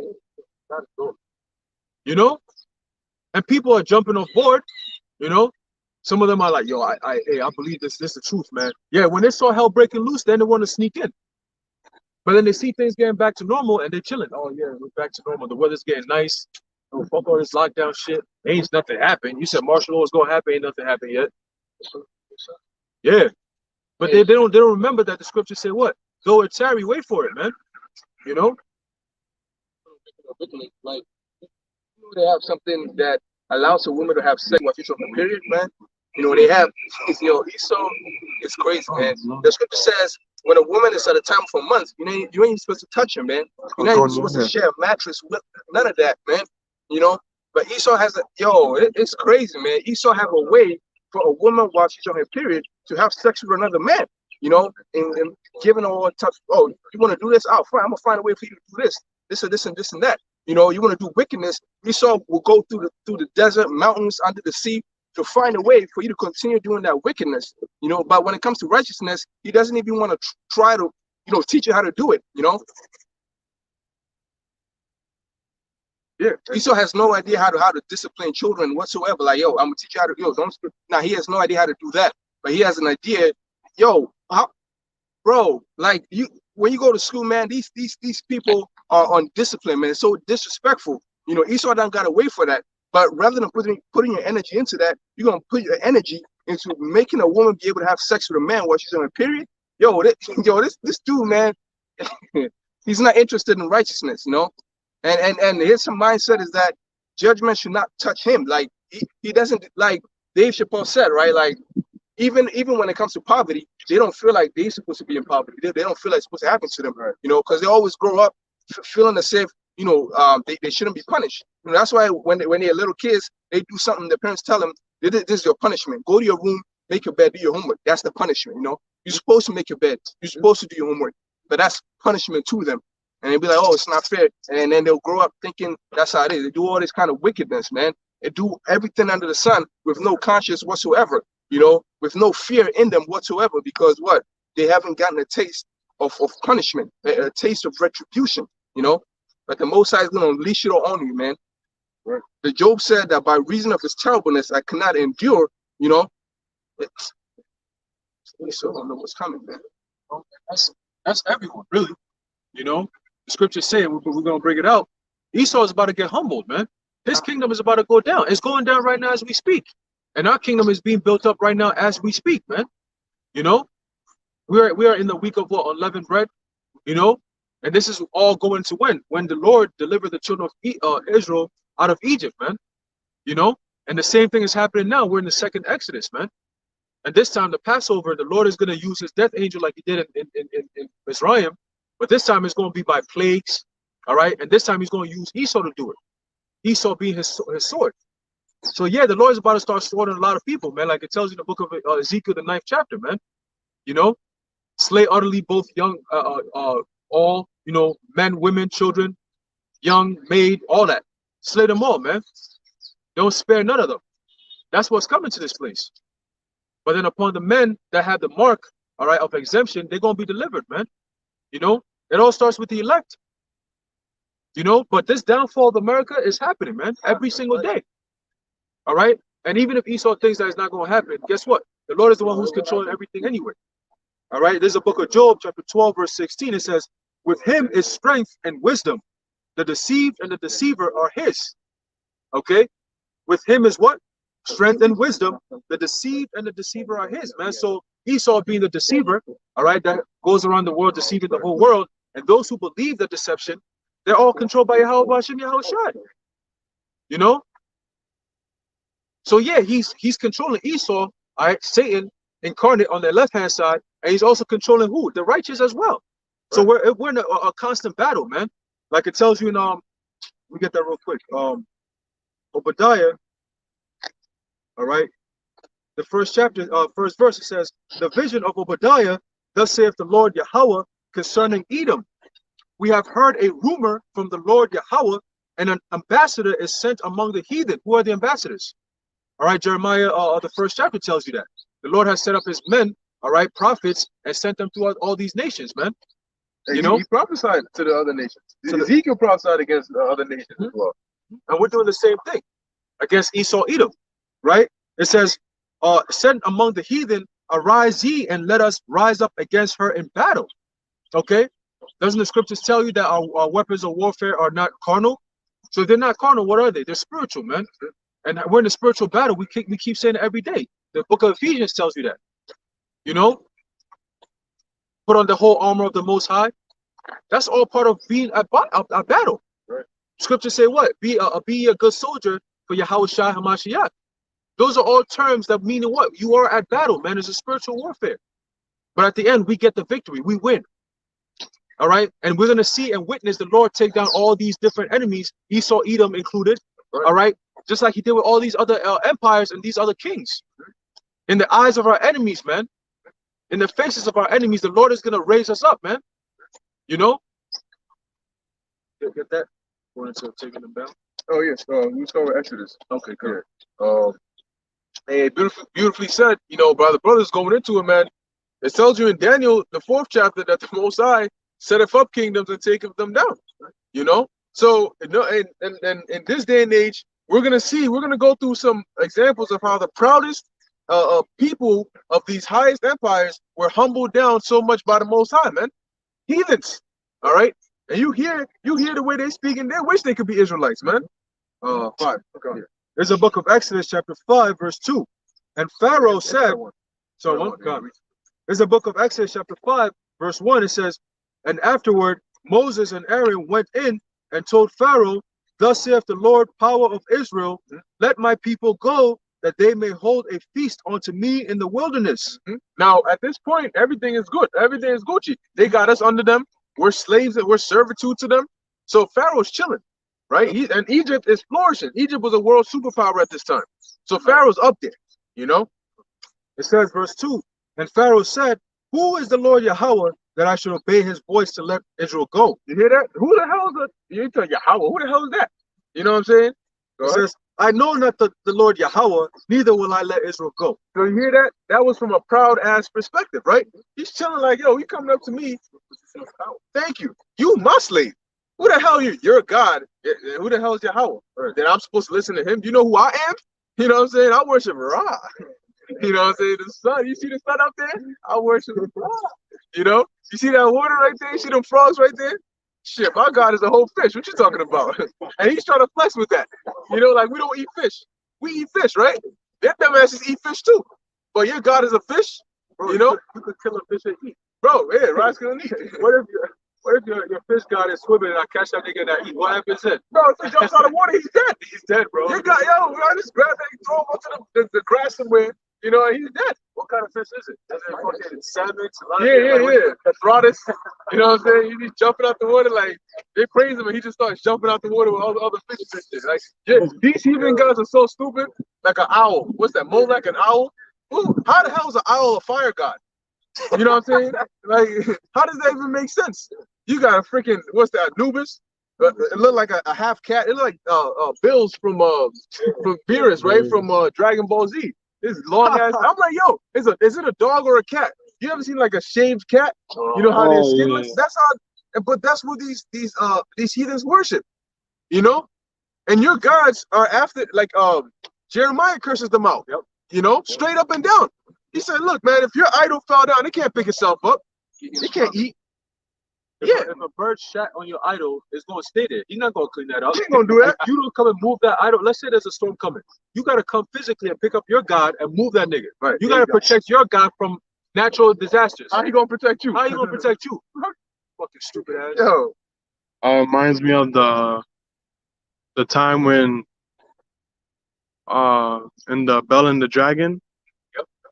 They thought that you see, and it shows you how really stupid these heathens are, man. You really believe that there's a stupid the idol got no crumbs on his face, but you come and the food is gone. You know, and niggas, you know, this is really cool. Look, so he was excited to show Daniel. You know, he's like, yo, come, like, let me show you. Like, ain't nobody else going to see this. But look, he be in. He's like, yo, this nigga, that's why Daniel left at him. You know, he's standing there like looking at the other guards like, yo, this shit King really believes that idol is in that. Yo, and that's the sad part is, since that he was a king, the portions, you waste money. Large portions, good ass food, and you place it in the room. So of course those servants are gonna take advantage, man. They're like, nigga, I'm starving over here. You putting this to idol? I'm gonna come and eat. So, you got something? Yeah, it's a quick picture. Okay. Just going on how you said the gods, they can't help themselves. You gotta help them. That's it. Mm-hmm. This was in the Psalm in the 13th chapter. Mm-hmm. I'm gonna just go to the point. Verse 16. For he provided for it that it might not fall, knowing that it was unable to help itself, for it is an image and had need of help. Hear that? Yeah, what scripture is that? Your God,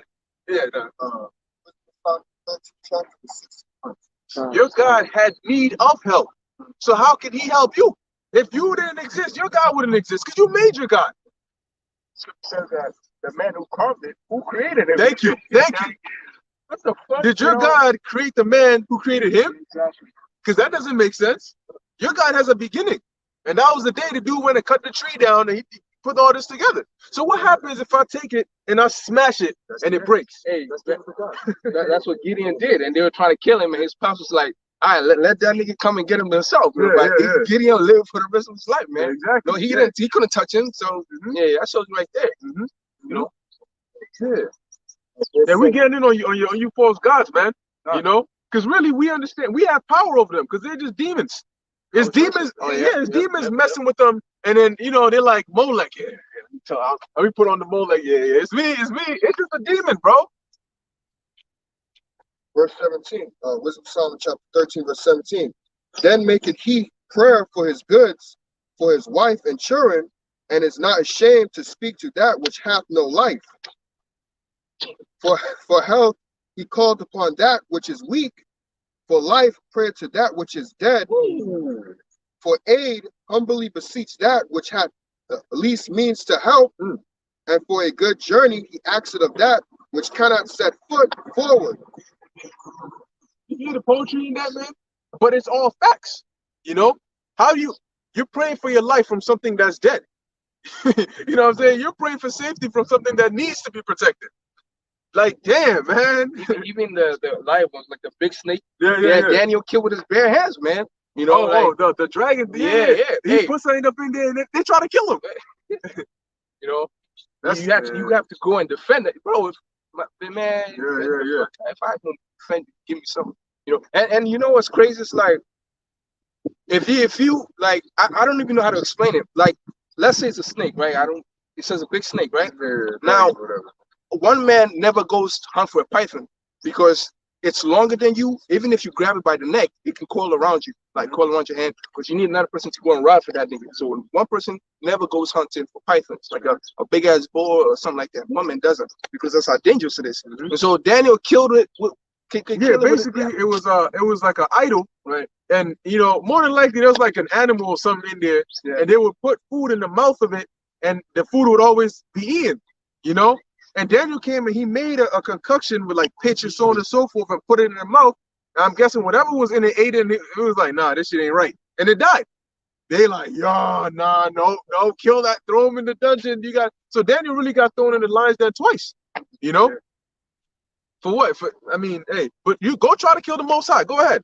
Go try to kill Yahweh. Let's see how that works. You know? Shit. You know? There was more of that? Just last verse. It says, and for gaining and getting, and for good success of his hands, acts it ability to do of him that is most unable to do anything. He got no hands. God. All right, so let's go back to Exodus. It's the book of Exodus, chapter 12, verse 29. So we were dealing with Pharaoh and how proud he was in the beginning, but now after the Most High humbled him down, let's see how he was sounding. Right, it's like how the modern day Pharaoh, Esau, Edom is going to be. Yeah. It says, and it came to pass that at midnight the Lord Yahweh smote all the firstborn in the land of Egypt, and from the firstborn of Pharaoh that sat on his throne unto the firstborn of the captive that was in the dungeon, and all the firstborn of cattle.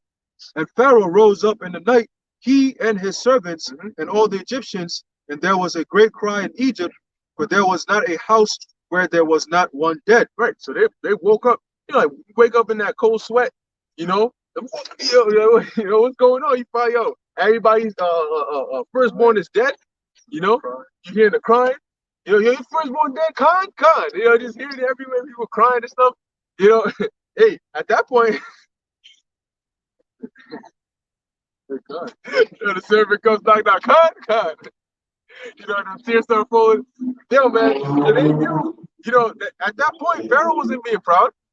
He was like, oh, shit. You know what I'm saying? Like, because the Most High through Moses told him that this is what I'm going to do.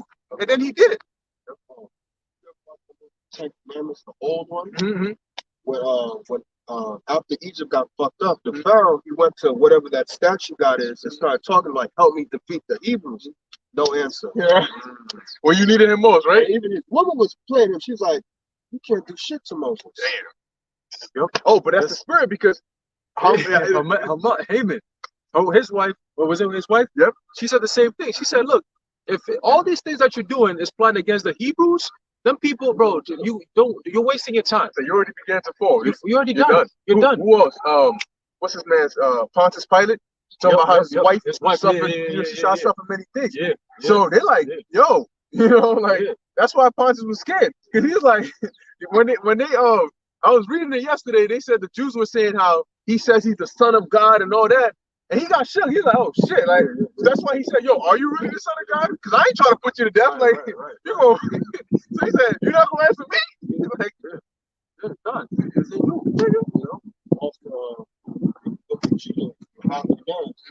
Got the God's name, and he's going through the history, and he told him that, look, yeah, if the Israelites sin against God, you can take them, you got them. If they good with their God, leave them alone. Hey, same thing with Balak and Balaam. You know, he said, Balak sent Balaam and said, look, go curse the children of Israel. Because they were being cursed by the children of Israel. How powerful we were, man. You know, all these other nations that were around us, the 7 nations, let's go through the names. Yeah, you had the Hittites, the Hittites, the Canaanites, you know, the Perizzites, Gergesites, you know, the Jebusites. Yeah. They were all pissed off, man, because they were on the land. And then Amorites. the Amorites, you know, the Lord sent us there, and then we said, yo, clear them all off the land, man. You know, wipe them all out. And then take the women and then the goods and stuff that you know you could have, you could take that. But the rest, some of them, he said, just burned the whole just city. burned it, yeah. Like, damn. You know, he said he didn't do that because he didn't like the other nations. He didn't really care. He Hey. says because they're gonna pollute you. That's why I don't want you to surround yourself around them, man. Yep. You know, and that guess what? They try to do it to the point where they wanted to go put curses on Israel, man, because of how great we are as a people. Why do you think Esau has made it a point, all right, to target so-called black men in this country and really around the world? You know, because it's a direct spit to Yahweh Bashim Yahushai's face, man.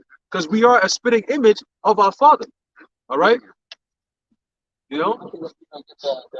So-called Israelite to get into it, because when the Israelites get into it, then they accomplish what they want. You know, they never make any wickedness and advertise it to a specific which called Moabites or Elamites. It's always Jake, man. Yeah. That's exactly even the pricking thing. You know, the shot.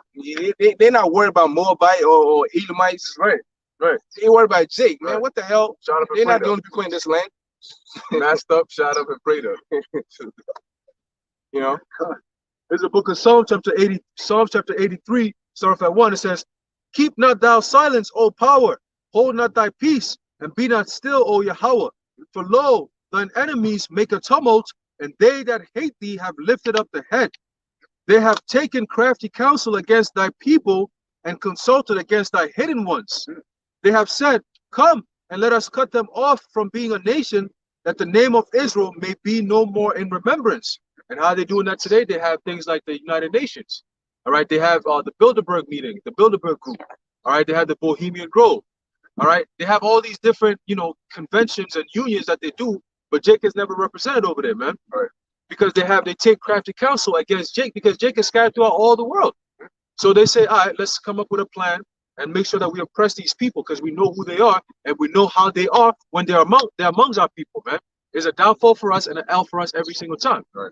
So if we're in rulership, if Esau's in rulership, he's gonna tell other nations, look, the thing we gotta do so you can have your little benefits and shit that you be getting, in order for you to keep getting them little tweets and teats, all right, we gotta have to keep these people down. So you're gonna have to work with us, all right? Do your part, come to these meetings, let's come up with a plan, and let's do what we gotta do. If not, and they rise, it's over for all of us. And guess what? You did all this, and we still rise. That's why it's called Kwam Yasharala, man. Rise Israel. Okay? And it's all through the spirit and power of Yahweh Bashim Yahushai. There's nothing you could do against the truth before the truth, man. You know? Khan. Continue, it says, for verse 5, for they have consulted together with one consent. All right, what? A one world order. One consent. All right? It says, they are confederate against thee. Meaning what? They all come together. You have NATO and then you have the European Union coming together to form that beast system, all right, with the UN, of course, even the papacy, so-called Vatican, man. So they run the money system, they run the health system, all right, they run the religious sect, they run everything. Politics, all that. Education, housing, living conditions, food, water, life. They run it all. And their job is to make sure that it's oppressing Jake, man. That's the whole point. That's the whole point. Because how do they stay up? By oppressing Jake. And even when you go into, even in their secret societies, the Jesuits, the Jason Society, the Club of Rome, you know what I'm saying? All the Rosicrucians, the Jesuits, the Masons, all of them, all right? When all of them come together, even though some of them might have different agendas, they all put that aside and come together for that, like you said, that one agenda. But what's going to happen? Just like the Most High broke down Pharaoh, he's going to break them down too, man. Right. They're going to be sounding like this and worse. Right. Continuing, going back to Exodus chapter 12, verse 31, it says, and he called for Moses and Aaron by night and said, by night, he said, okay, no, call him, And we didn't live in the same community, It says, rise up and get you forth from among my people, both ye and the children of Israel, and go serve the Lord Yahweh, as ye have said. That's it. Now he's using the name, right? Yeah. Oh, now you know the Lord, right? Yeah. Who is Yahweh? Well, now you know Yahweh, right? Verse 32, it says, also take your flocks and your herds, as ye have said, and be gone. Oh, by the way, and bless me also. Yeah, and bless me also. this is wild. But wait, why did you ask your God to bless you? He's like, nah, that's the real one right there. Because if he can curse me like this, send them blessings over here. Verse 33, it says, and the Egyptians were urgent upon the people that they might send them out of the land in haste. They were urging on them, go, go, go, get out. And that's why it says that we spoiled the Egyptians. You know, we got the jewelry. I just say, yeah, take it all. Just go, go. I'm not even going to give me that. It says, for they said, we be all dead men. If you guys don't get out of here, man, we all gonna die. You know, because the reason this happened is because of you. You're God. You know, so just be out, man. Leave. Like Jonah when he was on the boat. You know, let me drive the boat. You know, the storms and all that. They're like, yo, bro. They say, yo, why is it that everybody pray to their God, man? Yeah. And he got Jonah down in the corner. And they say, yo, how the fuck everybody praying to their God? This guy is sleeping, chilling, and we about to capsize. Right. Yo, call it. Yo, come here, bro. Yo, what's going on? He came up, he's like, yo, what's going on? He said, bro, you don't see what you mean? What's going on, bro? Stop praying to your God so we could be good here. He's like, look, ain't no prayer that's gonna happen. Just grab me, toss me over, bro. I already know what's going on. Like, nigga, what? Yo, just do it, bro. Grab them. 1, 2, 3. Yeah, they didn't want to do it at first. They were scared. You know, because they were like, yo, we really about to throw like this. You know, the Lord probably like had like a nice thunder cut. He'll grab his legs, I got his hands, just toss his ass over, bro. Yeah, you know, and then it stopped. It stopped right after. See how the Most High works, man? Ain't no escaping the Lord. Jonah said, no, I'm out. I mean, Jonah, he said he was out going to Tarshish. He's getting up from Joppa and he's gone. Opposite, he's going across the Mediterranean away from Nineveh. Opposite way. The Lord said, yo, where are you going? The Lord's looking at him like, look at this guy. Like, where are you going? Wasting money. You wasting money. But take it for nothing. Bro, that's like you going from here to the Lord, like you going from here to here. And you running. The Lord looking at you like this. Yeah, send his ass, right? Yeah, I think the fish should be spinning closer to the Yeah, bro, I'm closer. He's like, I'll let you reflect a bit in there, you know? Like, what are you doing? And Jonah was still pissed. You know, he was still pissed off. But hey, that's the spirit of the Lord. You can't fight it. That's the will of the Most High. Right? So as we just read, that was an account of Egypt. How the Lord humbled down that Pharaoh, and now you hear how he sounds, right? Desperate. You know, wait, but you were just disrespecting the same God. Now you're turning around and asking him for blessings? Let's see who was next. Yeah, Daniel 4, and I think it was start at 29th verse. All right. Yeah, that's spiritual because over there where it talked about the humbling of Pharaoh was the 29th verse is where it started, and over here is also 29th verse. Yeah. No. This is going into Nebuchadnezzar. The Lord humbled him down. Yeah. This is Daniel chapter 4, starting from verse 29. This is at the end of the 12 months, he walked in the palace of the kingdom of Babylon. The king spake and said, is not this great Babylon? Now you notice the scriptures say that pride goeth before a fall, right? So whenever you see that pride, you know what's coming next. Is not this great Babylon that I have built for the house of the kingdom by my might and of my power, whoa, and for the honor of my majesty? Whoa, what does it say in Daniel 4:17? What are you talking about, bro? You know, when the Most High gave that to you, but now that you up there, you got everything. I got everything. I got it. You know, he's on a different type of time. Okay.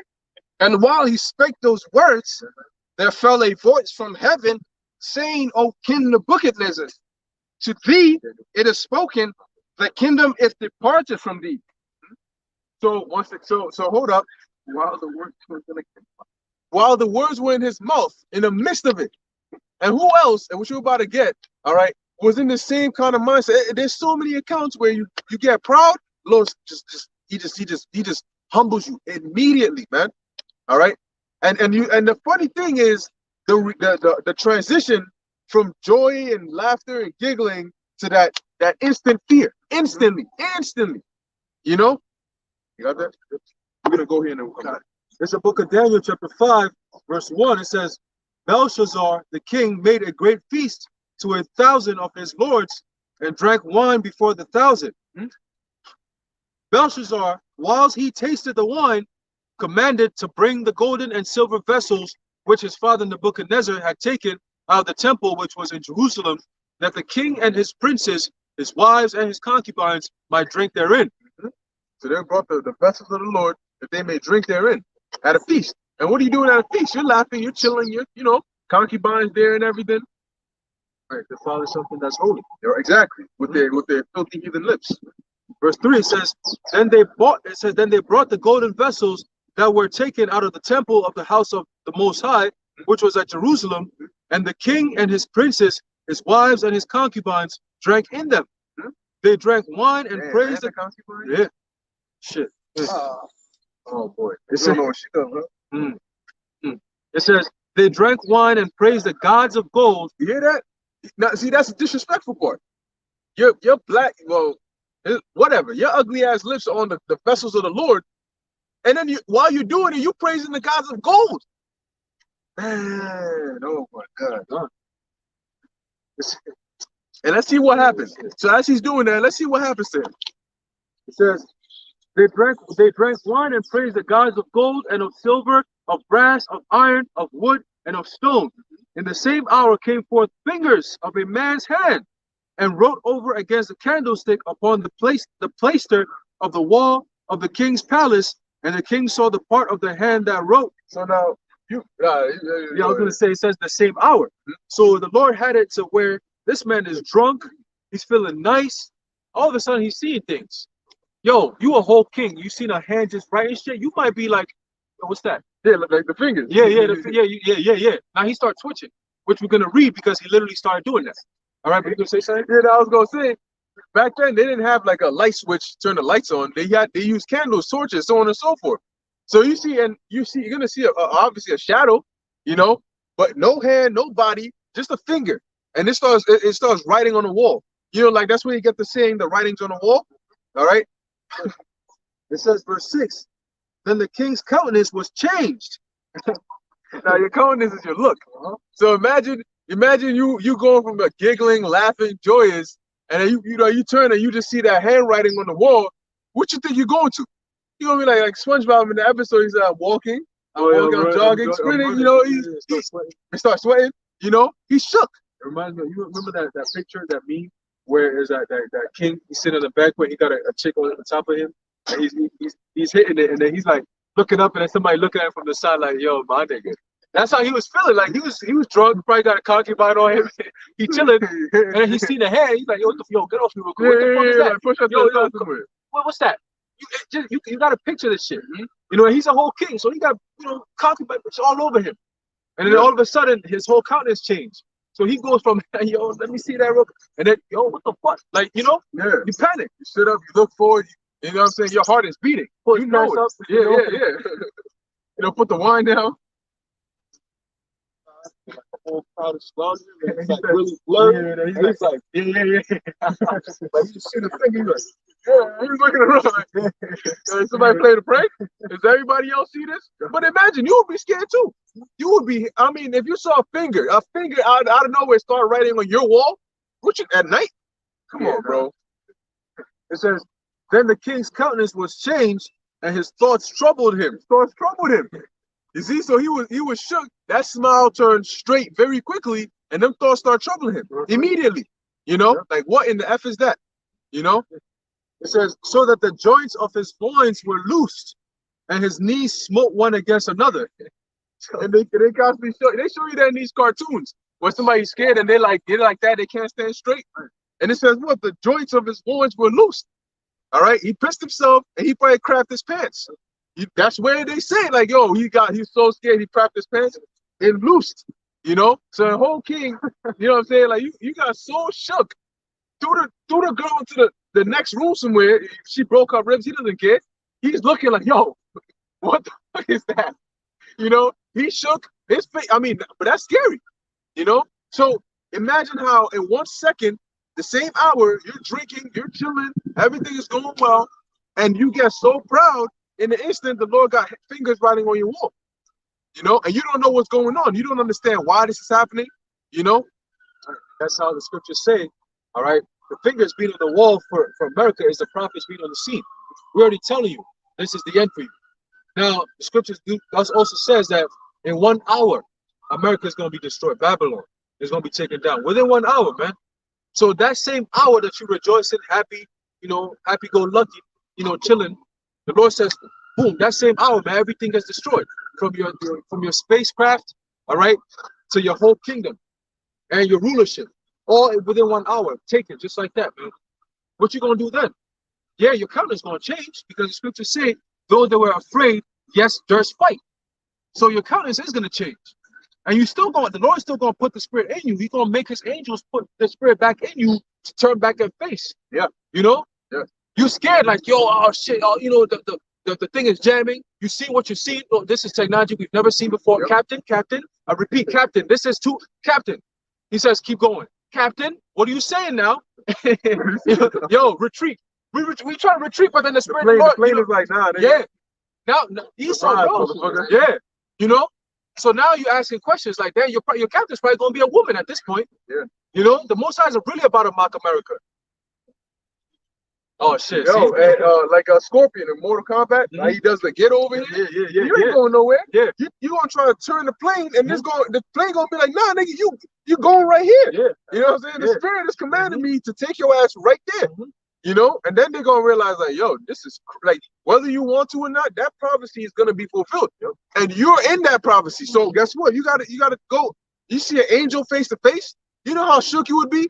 Here it is, you flying, and then you see an angel just zoom past.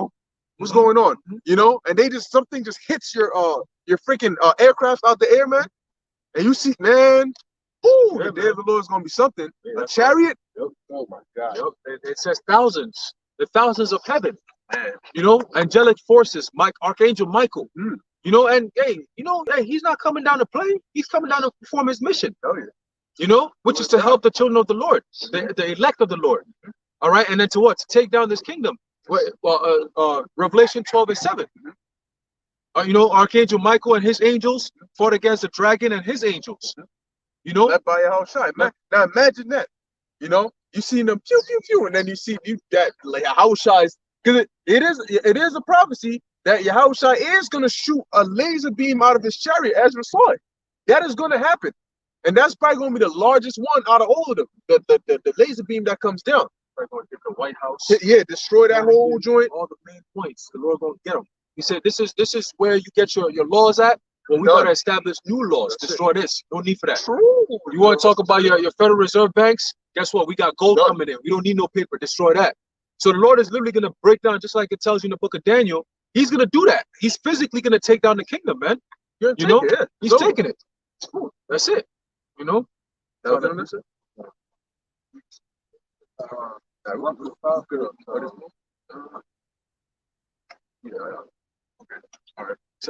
roughly prophet that says like that the warriors of Babylon, the men of Babylon, are going to be as women. Right now, right? Like an article came out saying like the American soldiers are not as strong as before. Like they're not, you know, they're weak now. You know, same. Yeah. Damn, what was that precept? Jeremiah was saying, he said, "Ask ye now and see whether a man doth travail with child. Wherefore do I see every man with his hand on his loins?"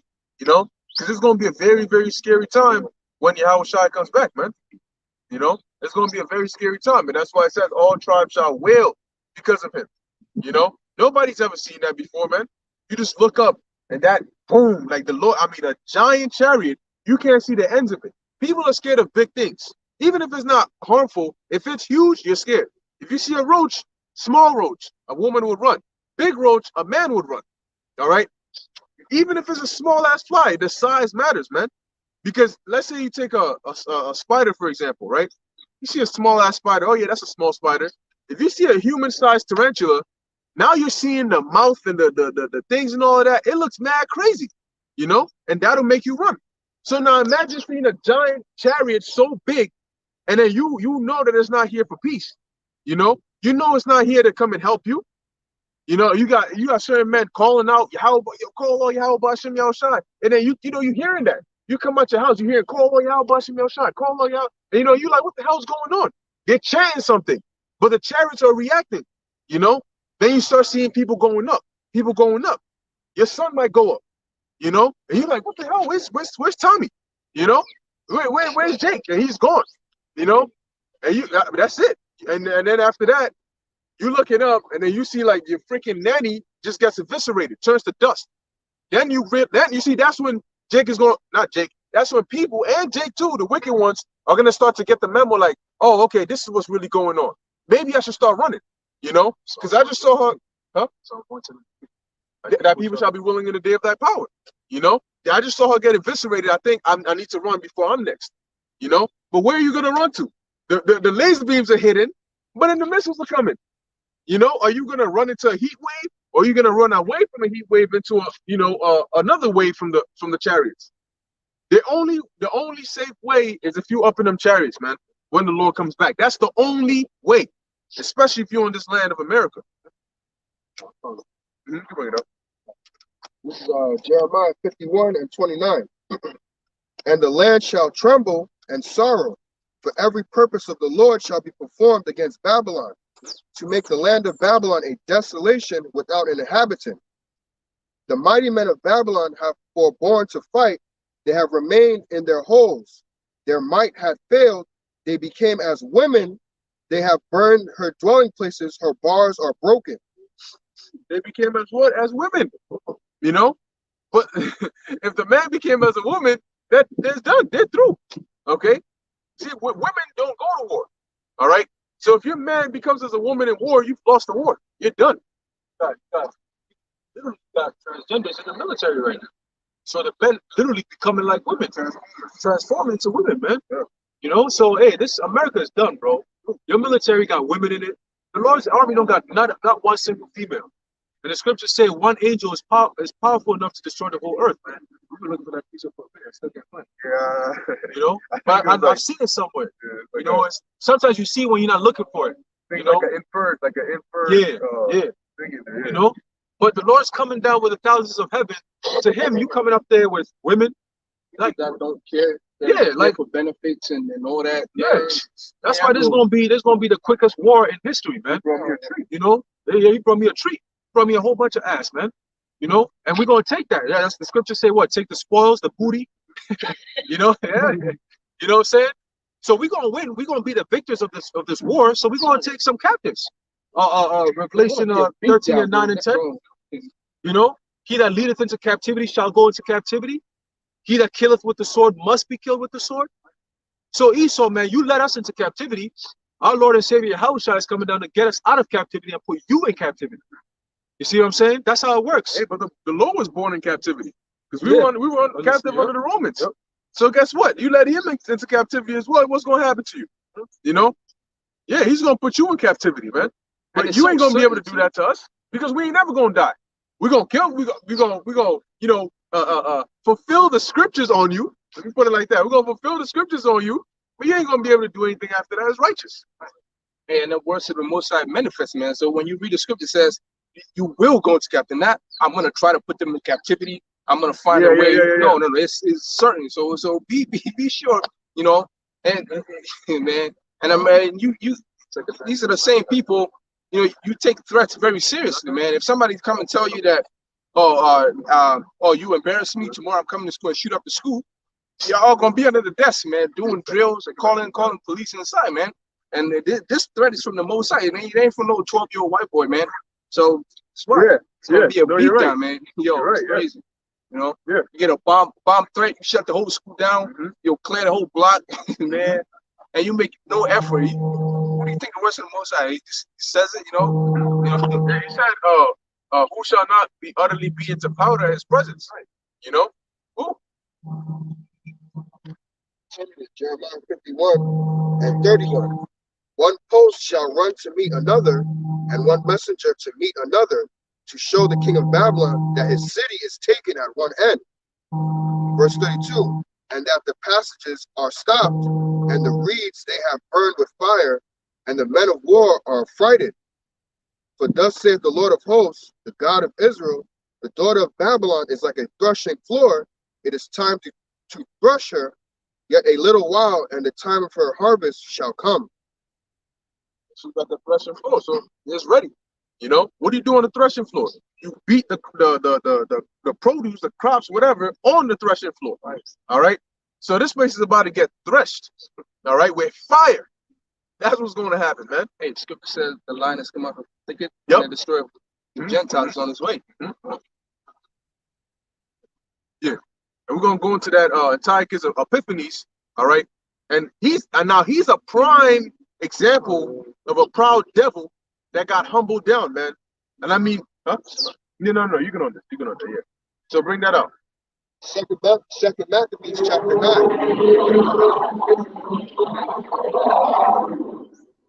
About that time came Antiochus with dishonor out of the country of Persia, for he had entered the city called Persepolis, and went about to rob the temple and to hold the city.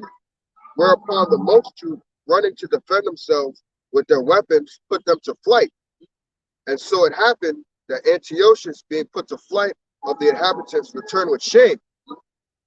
Now when he came to Ecbatane, news was brought him what had happened unto Nicanor and Timotheus. Then swelling with anger, he thought to avenge him.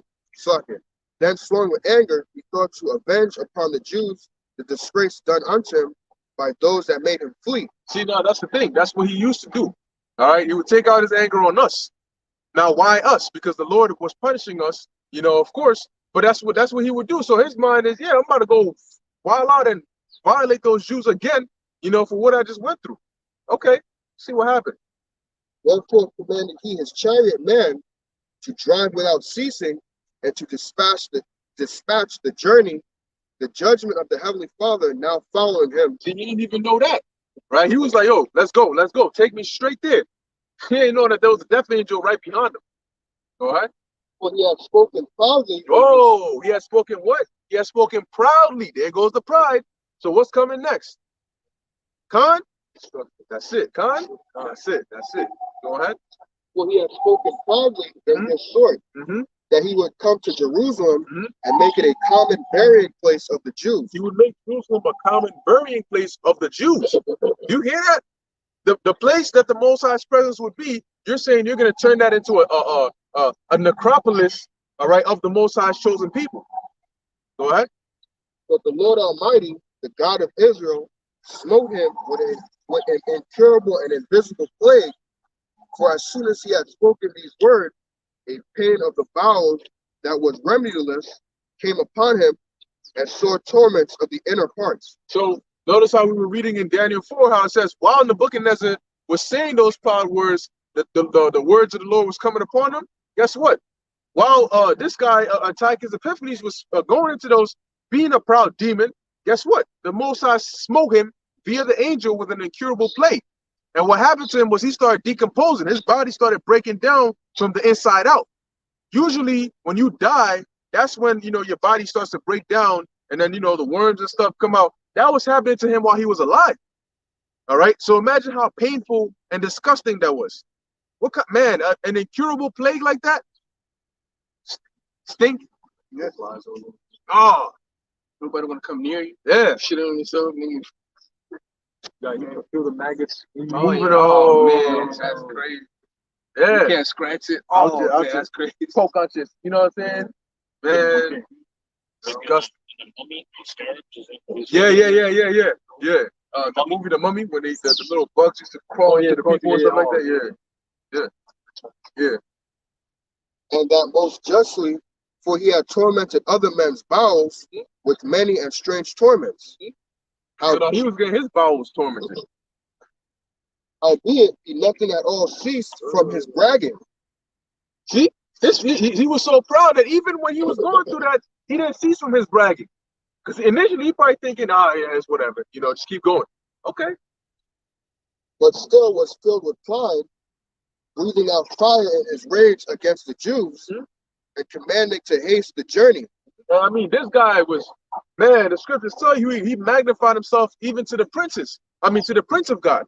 You know, to Yahweh Shai, to Yahweh Ba'ashem Yahweh Shai. He tried to be above everything else. He thought he was the shit. That's what the Lord was doing to him. Keep going. And commanded to haste the journey, but it came to pass that he fell down from his chariot, carried violently, so that having a sore fall, all the members of his body were much pain. Because remember, he told the God to speed up, you know, get me there as soon as possible. So moving at that speed, he fell off. Now his body's being broken down. He fell hard to the ground. All his body is pain now. He's in pain. Go ahead. And thus he that had a little, a little afore thought he might command the waves of the sea, So proud was he beyond the condition of man, So proud was he beyond the condition of man. and weighed the high mountain in a balance, Mhm. was now cast on the ground and carried in a horse litter. Literally, he was cast on the ground and he was carried in a horse litter. See how quick the Lord was humbling him? But it gets even better. Keep going. Showing forth unto all the manifest power of the Most High, Showing forth the power of the Lord.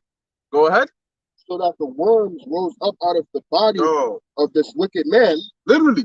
So he's alive and there's worms coming out of his body, from the inside out, man. Go ahead. and whilst he lived in sorrow and pain, his flesh fell away, Oh, and the filthiness of his smell was noisome to all his army. you see that? So the skin is falling off like your body's breaking down. You see the worms and all of that coming out of him, and he's alive.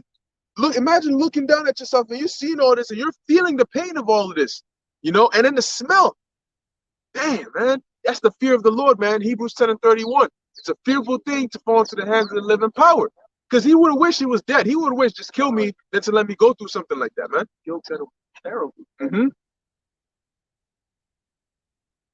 The Lord comes to keep the spirit in them. The Lord kept his spirit, even though his body's decomposed. His body should just shut down, but he's still being alive, feeling all that pain. So it's the same thing with nuclear fire. People's spirits, they're gonna feel all that pain, just like how he's feeling all this pain. That's right. That's right. Yep. Oh, verse 10. And the man that thought a little afore he could reach to the stars of heaven, no man could endure to carry for his intolerable stink. Man. Now, here's the thing. The armies, the soldiers, they do whatever they're told. It's almost like they're robots. They do whatever they're told. So imagine how bad he had to smell for where none of them could tolerate to carry him in their chariot, to drag him. I mean, his smell must have been so bad, man. Like a decaying dead body. That's what it goes. You have maggots and worms in you. You're decaying. Yeah. So being alive while you're decaying, bro. Man. These people don't know, man. What? Here, therefore, being plagued, he began to leave off his great pride. See, his proud ass. Now he's starting to leave off of the pride. Now he's like, nah. This is too much. This is different. You see, he's being brought from 100 down to 0. Okay? Just like that. And to come Here's to a the tissue for your issue. That's what the angel was like. Go ahead.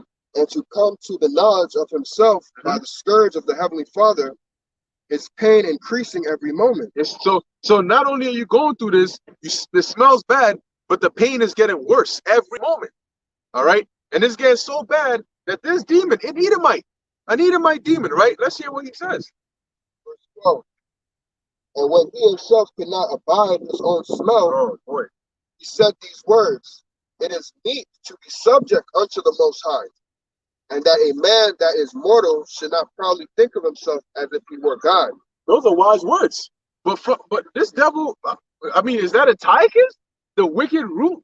The one who was doing all that wickedness. But what did the brothers tell him? Those 7 brothers, I think it was the youngest brother, he told him, he said, look, man, you're doing all this to us, man, like the Most High ain't gonna get you. We good. We're gonna come back. But the Most High is gonna get your ass, man. You know? This is 1 Samuel chapter 2, starting from verse 3. It says, "Talk no more exceedingly proud. Let not arrogance come out of your mouth. For God is a God of knowledge, and by him your actions are weighed." That's it. Go to 2 Matthew, 7th chapter, with the 7 brothers, verse 34. But thou, O godless man, and of all most wicked, be not lifted up without a cause, nor puffed up with uncertain hopes, lifting up thy hand against the servants of God. For thou hast not yet escaped the judgment of the Almighty God, who seeth all things. For our brethren who have now suffered a short pain are dead under the Most High's covenant of everlasting life. But thou, through the judgment of the Heavenly Father, shall receive just punishment for thy pride. That's exactly what he was going through. He was receiving just punishment. All right? Damn, demon. Going back to 2 Maccabees chapter 9, verse 13. This wicked person vowed also unto the Lord, who now no more would have mercy upon him, saying thus. That's it. No more. So imagine that. You know, that's it. Like the Lord it's not gonna stop. All right, go ahead. That the holy city, to the which he was going in haste, to lay it even with the ground, and to make it a common burying place, he would set at liberty. So he would, because they were over us. He said, "Look, I'll make you guys free. You're not under me. You don't got to pay tribute. None of that." But then he just turned around. Wasn't he saying he was about to take his revenge on us and make us a common burying place where we're going, all of that, killing babies, killing mothers. He did all that, right? Yeah. And as touching the Jews, whom he had judged not worthy so much as to be buried, but to be cast out with their children, to be devoured of the fowls and wild beasts, would make them all equals to the citizens of Athens. To like 18 verse. And the holy temple, which before he had spoiled, he would garnish with godly gifts, and restore all the holy vessels with many more, and out of his own revenue defray the charges belonging to the sacrifices. Yeah, so imagine how, you see that right there? You see the power of the Lord? He was one of the proudest Edomite devils that came up against us, man. And look at him. That's him. The same guy. That's what he's saying. I'll be a servant unto you. You know what I'm saying? I'll garnish the temple. I'll make you free, whatever you want. Because that's the power of the Lord, man. Go ahead. Verse 17, yea, and that also he would become a Jew himself. He would what? He would read that part again. Verse 17, yea, and that he also would become a Jew himself. But this guy said he hated us. He just wanted to just completely do away with us. But he said he would become a Jew himself. So imagine how bad, you see what I mean? So that's why the Most High is long suffering, because he says, when I let the judgment out, bro, I know what's gonna happen. You know what I mean? Like, I already know the outcome. It's like if somebody's talking shit to you, and you're like, I'm not even gonna lose my cool, because I know I'm just gonna whoop your ass, bro. When I lose it, you're done. That's why Esau, especially the Amalekites, that's why they stole that name. They call themselves Jewish, because they wish to be a Jew. Right. Just like Antiochus. But I would wish to be a Jew. I'll become a Jew, man. Come and make this stop. Yeah. I said, nah, nigga. Yeah. Because Esau knows that they're the only nation that the Lord hasn't reserved them for mercy. They're the only nation. They ain't get no mercy. Actually, that's in the Esau Edom book, like the last couple of chapters. It talks about how they know, like, that's why they try to hide behind the whole anti-Semitism thing, because they know, like, bullshit that they've done. They know that they deserve. Even the word Holocaust means something about fire. It doesn't mean like, all the Jews were dying. It really means something with fire. So when they say, and that goes into Obadiah, that all Esau Edom is going to be burnt away. So when they said, the Holocaust of the Jews, yeah, you are going to all be burnt away. That's it. That's the video. Go ahead.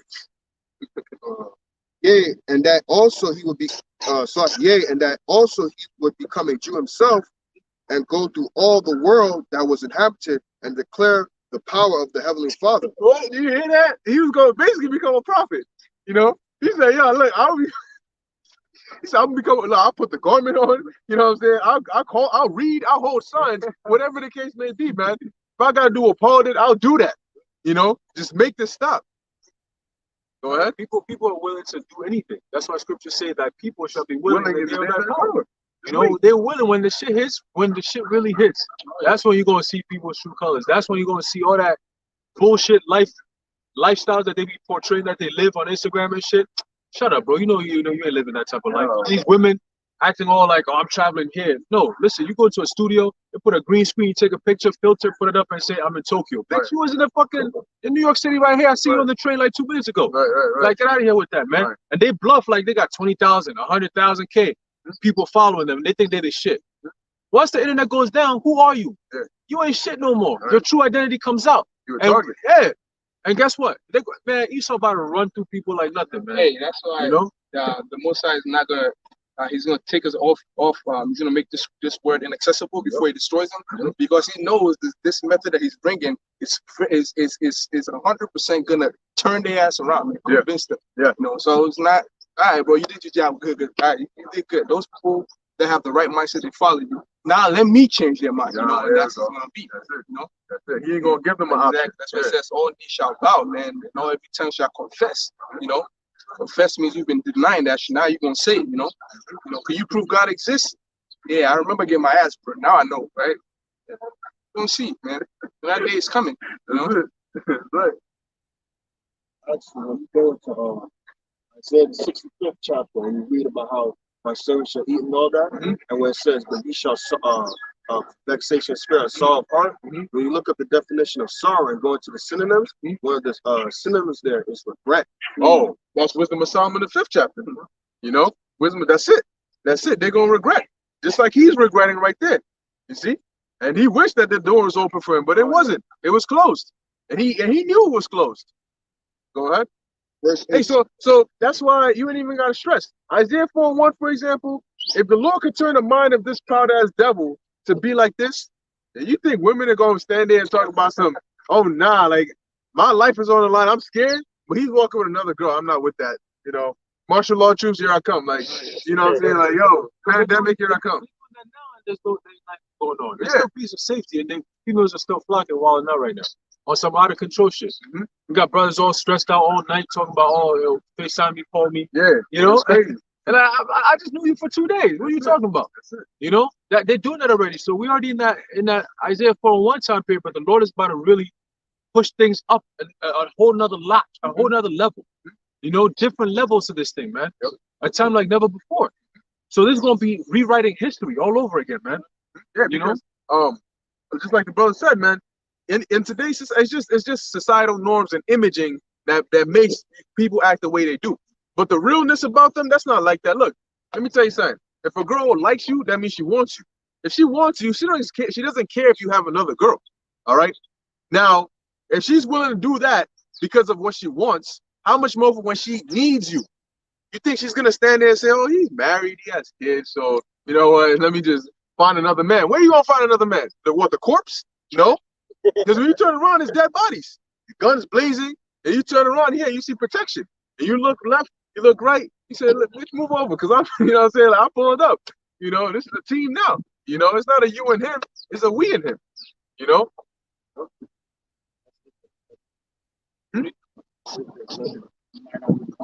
That's the thing. Thank you. That's the thing. You see, and I always say that's going to be the battle and the struggle, because you got to find a man of the Lord. You might go through some shit, and then you find a man of the Lord, and when you find him, now you got to find a way where he's going to accept you. Because imagine you do all of that, your hope. Yes, I finally found a man of the Lord, and you reject it. Oh man. What are you gonna do? Oh, they can't take it now. How much? So when they hear rejected, their brain is reject, and then they're just gonna be looking at you like that, like they don't know what you're saying. And then you walk and they just follow you. You know, you're like, yo, I said, I don't want you. Like the fuck be like, yeah. Yo, back up. He just might get aggressive with you. You know, like the meme you sent me with CNN and the Asians. You know, I'm telling you, man, women when they want something or when they need something, man, they're willing to go all the way. All right, and they're not taking no for an answer. All right, they're not taking no for an answer. So in that time, man, we might need to flee from some of them. You might need an instant transmission. Yeah, we might need an instant transmission. You know, because they're gonna be running you up. Damn, you running faster than me. Like, you know that picture like that, and you just disappear. You might need to, man. You might need to. How wish I had to do it. You know, he had to dip out. But it's gonna be serious, man. No, it's really gonna be serious. Even men are gonna be like, yo, I need to find that. Yo, I knew this guy, and yo, he was saying all these things. You know, I gotta find him.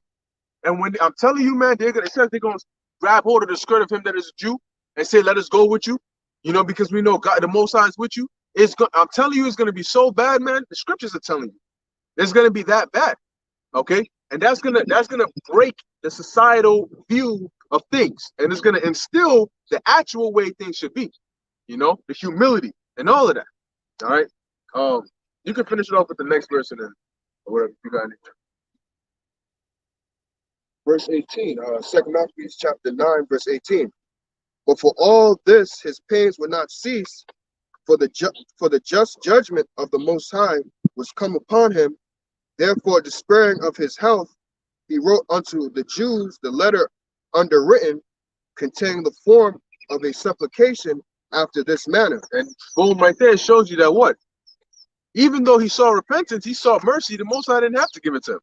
Most High said, no, nope, now what? You know, you finally humbled down, but that's it. Now you're humble. That's good. I'm not going to give you anything for that. That's what he's going to do to these people. You know? Oh, she fell. I'm so sorry. Everything you were saying was right. Oh, yeah, I know that. No, I do know that. Trust me. Do you not see what's going on? But so what? You know? So what? You know, I was hoping, you know, maybe if you could just, no. Ain't none of that. That's like you could turn around and, you know. And that's normal though. That's normal in human life, human interaction. You always want somebody might like you, or you might like a girl for man long. He probably got the shot here. You know, probably got shot up. Yeah, prayed up. Yo, messed up. He's done. Yo, you're gonna have people, right, who literally, you know, women, for example. You know, you're in school, whatever. You like this girl, whatever. You give her a little attention here and there, you know, and you feed it for her. You like this shorty, whatever. Guess what? She didn't give you no play, no time, whatever. The moment you decide, all right, I found me a new shorty, I'm gonna deal with her. Then all of a sudden she's like, start calling you more, start texting you more, talking about, yo, like it's been a minute, how you doing, big head, that all this shit. Yeah, hey, big head. Like, oh, wait a minute, I'm dealing with somebody right now. Now's not the time for this. Oh, what you mean now's not the time for this? You always be feeling to chill out with me, and now I'm trying to chill with you, and you don't want to chill? Bitch, now's not the time for this. That's the same thing the Lord's gonna do, man. It says he's gonna laugh when your calamity cometh, man. When it's time that you feel like you've done all your fuck shit, you ready to turn back to the Lord, then he's gonna be like, boom, that's it. I wanted you to pull up to me when you had that desire to be doing that wicked shit. Now that you've done it, I wanted to keep you here so you don't do it. And you already did it. Now you want to come back talk about, please forgive me, Father. I know. Listen, bro, hey, you got to go through it. Yahweh Shai died, he ain't going to die twice. You got to go through it. He's already sealed his people. You wasn't part of it, and nothing I could do. Missed it. That's it. That's it. Yeah, put the smoke, the glasses on. You know, like they finally found you. I finally found you. No, I don't want you. That's it. Most of them super gangster on a lot of people, man. Oh yeah. He's gonna put that spirit on us too. Yeah. You know? Yeah. And it's gonna be cold, man. It's gonna be cold. A no is a no. What you gonna do? I'm gonna call the cops on you? What? Where? You know? Who are you gonna call? You're done. You know? Man, the cops gonna be calling cops. Yeah, they're gonna be calling cops. 911. I need 911. Like, hey, and this is how it's all gonna be ended, man.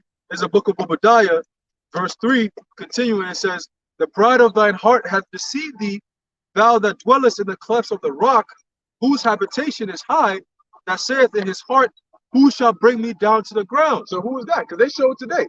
You see them high-ass buildings? Why do you think they build such high buildings? The Empire State Building, you go downtown in Manhattan, tall ass skyscrapers, man, whose habitation is high. It says, "Though thou exalt thyself as an eagle, and though thou set thy nest among the stars, thence will I bring thee down, saith the Lord Yahweh." So that's going to what? Their space programs, you know, going back to the 90s, 1970s, yeah, all those different, the satellites that we talked about earlier, you know, and so on and so forth. So that's what that's talking about, right? It says, "If thieves came to thee, if robbers by night, how art thou cut off? Would they not have stolen till they haven't had enough? If the grape gatherers came to thee, would they not leave some grapes? How are the things of Esau searched out? How are his hidden things sought up through this truth?" All right, Amos 3:7. The Lord has surely do nothing, but he revealeth his secrets unto his servants, the prophets. All right, and when he gives us those secrets, what do? We come out here and we give it out. There you go. You know, we sound the alarm. All right, we warn the sheep of who the wolves are. That's right. All right. It says, and the men of thy confederacy have brought thee even to the border. The men that were at peace with thee have deceived thee and prevailed against thee, that they eat thy bread have, it says, that they that eat thy bread laid a wound under thee, there is none understanding in him. So that's going into what? These countries that are allied, all right, or allies of the United States. You got NATO, all right, you got countries in the EU, all right, and so on and so forth. They're going to turn. They're going to burn her flesh with fire. There you go. So they're going to turn. You're going to have France turn against US, all right, Germany going to turn against US, the UK going to turn against US, Turkey. All right, all your NATO countries, they're all going to turn their backs on the Lord, man. You know, which is America, Babylon the Great. All right. Shall I not in that day, saith the Lord Yahweh, even destroy the wise men out of Edom and understanding out of the mount of Esau? So all your technology, all right, everything is going to fail. Your so-called trust in the science, all right, all that shit, the Lord is going to take that down, man, because he gave you all that, all right, for a certain period of time so you can deceive the world. Now your mission is done. You've accomplished your mission. It's time to go. All right, it's time to go, man. Now the Lord is about to flex. You know what I'm saying? Hey, Psalms 119 and 126. It is time for thee to work, O Lord, for they have made void thy law. Verse 9, it says, and thy mighty men, O Teman, or Taman, shall be dismayed to the end that every one of the mount of Esau shall be cut off by slaughter. All right, that matches perfectly with Revelation 13 and 9 and 10. All right, he that leadeth into captivity shall go into captivity, and you let us into captivity, you're going to go into captivity. He that killeth with the sword must, not shall, but must, because you shed innocent blood, your blood got to be shed. According to the law of the Most High, the laws that you've made void in your land. But guess what? That's the law that governs the whole universe that you are a part of. So you are subject to the law, Esau. Yeah, you can make your own damn laws, but guess what? At the end of the day, your laws cannot override the Yahweh Hashem Yahshua's laws. The universal verse. That's it. There you go. You see what I'm saying? And the Lord says that if you shed innocent blood, your blood got to be shed. You lead into captivity, you're going to go into captivity. That is the judgment for what you've done as a people and as a nation. And history is a testament to who you are as Esau, Edom, the wicked. All right? So the prophecies are spoken, the judgment is set, and America is going down. Esau, Edom, you're going down. You and your people, the 2/3 of our people are going down. Thus saith the Lord Yahweh, Ba'ashem, Yahweh Shai. All right? So we're going to end it off. Lord willing, you've been edified. Okay, we want to give all praises to Yahweh, Ba'ashem, Yahweh Shai, Ba'ashem, Rakakwadash. And until next time, Shalom.